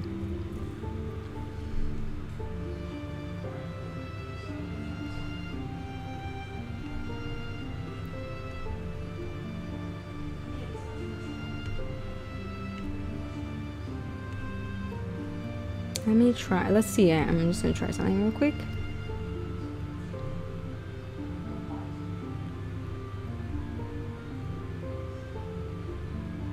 Wow.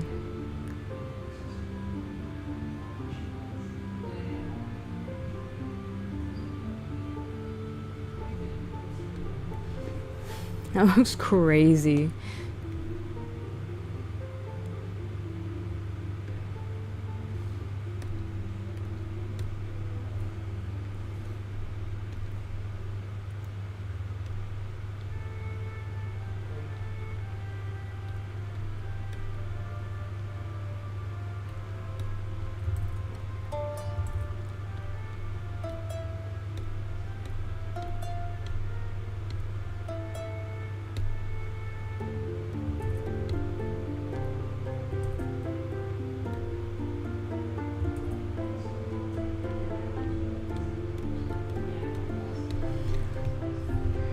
Actually, it would be interesting to do a little group.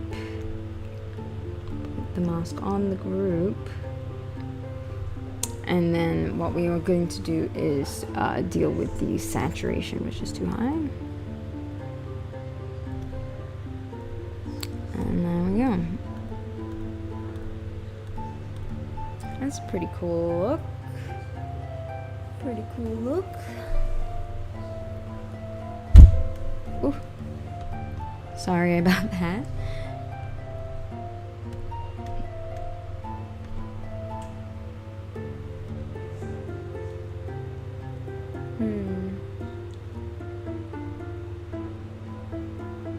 Gotta think.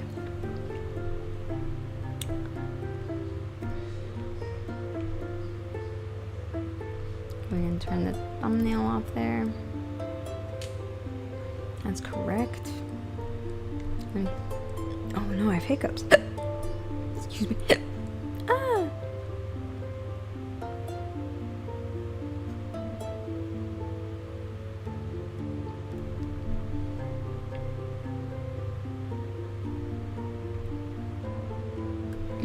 Oh, okay.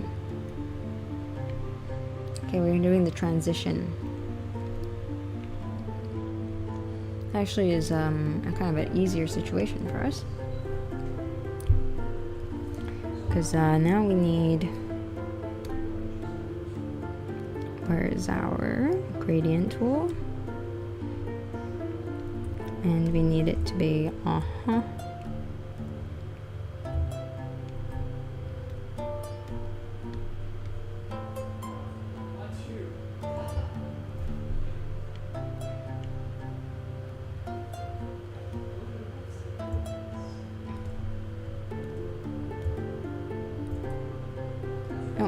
started a new one, excuse me.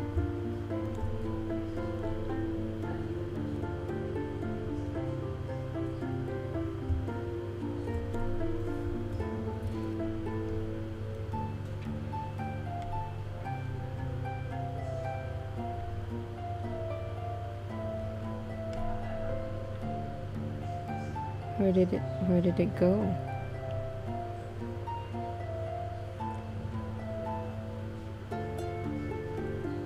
Oh god, I'm so confused. What did I do? Okay.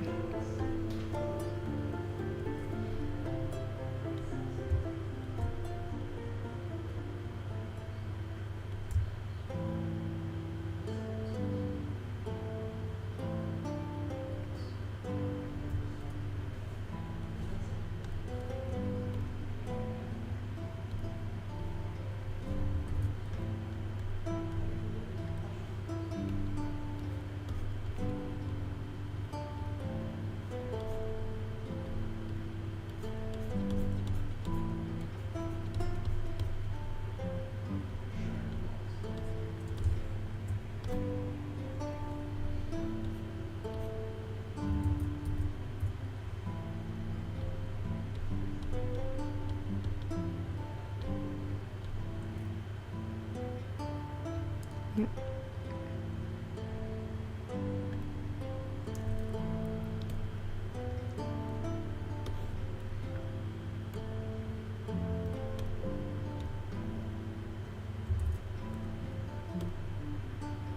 Like that. Da, da, da, da, da, da.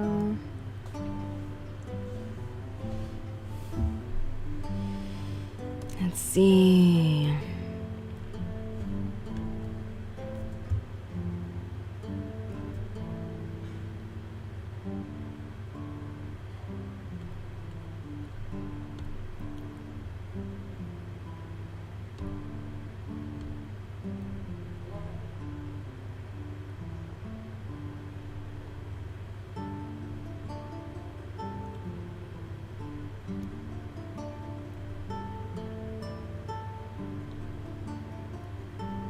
Okay.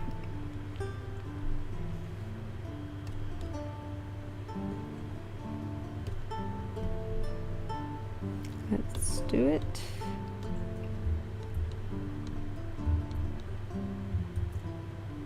Why is it so jagged?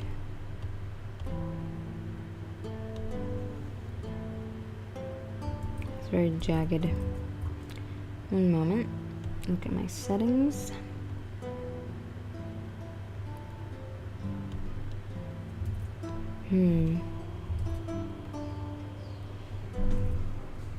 Maybe. No, it's still.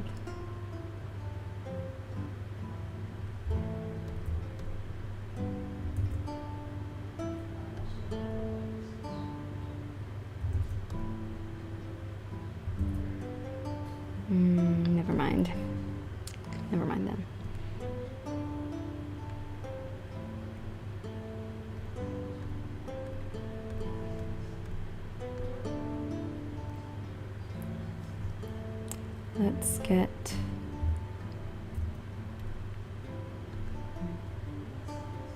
Let's get some stars in the sky. Let me see. Where's my stars?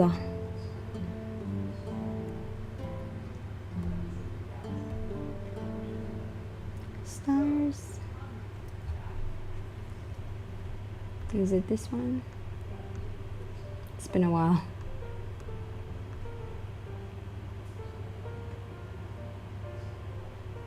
Since I did the night sky. There we go. Gotta get it scattered on both axes. Count jitter, sure. Definitely jitter the angle. Bit of roundness. Size, yes, definitely. Okay, how big are these? Okay. I'm gonna go a bit bigger. That looks good. Is there a way to get it to scatter some more? Great. That looks good.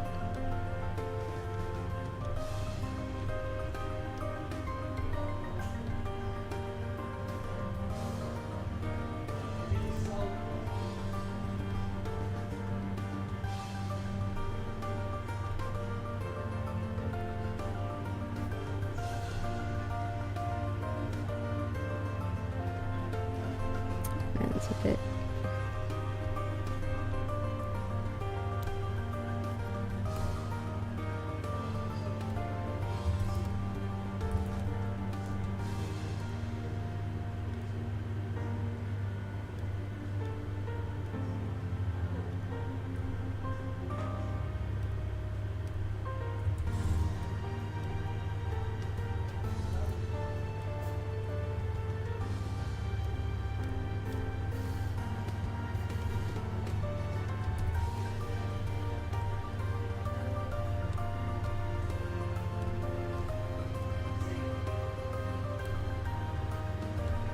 I just want to make some of it fainter.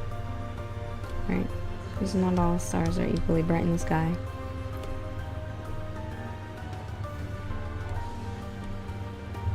Those are too big.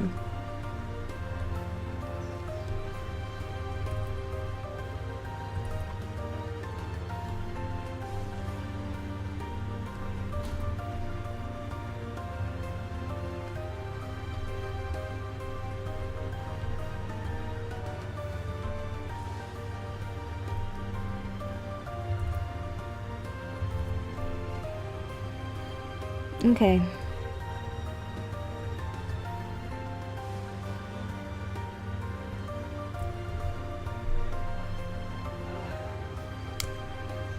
Okay, night sky.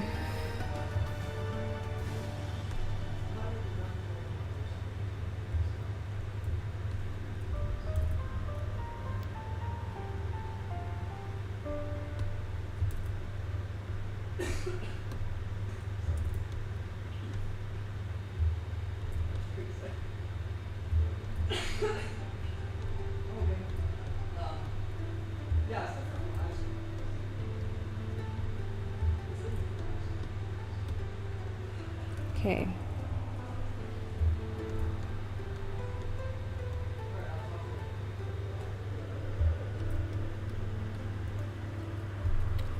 That's nice. Give it a save. Alrighty.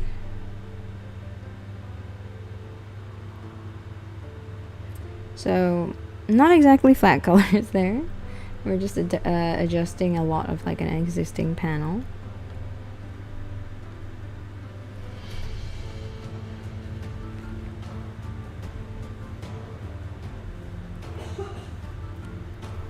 And I think, based off the time, we will leave it at this nice panel here. We actually get to see something that actually looks finished for the first time in like a bazillion years.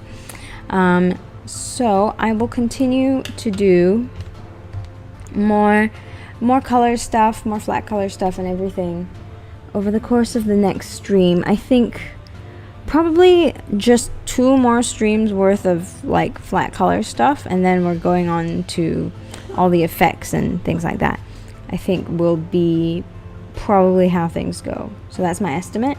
And if you're curious about previous steps in the process, whether that is the like storyboarding kind of like thumbnailing process or the refined sketches that are used prior to line art, and even the line art process itself, those are all in previous streams. And again, what I'm streaming here is the making of my webcomic. So yeah, if you're curious about how a webcomic is made, that's what these streams are all about, and it's literally just the entire process of making that webcomic for you here to see. The only thing is, like, you know, on this particular occasion I got some help from my brother to do some flat colors off screen, but aside from those, it's like, it's flat colors. Once you've seen it, you know how it works. And I do need to sort of like try my best to work a little bit faster. But yeah, that's everything for today.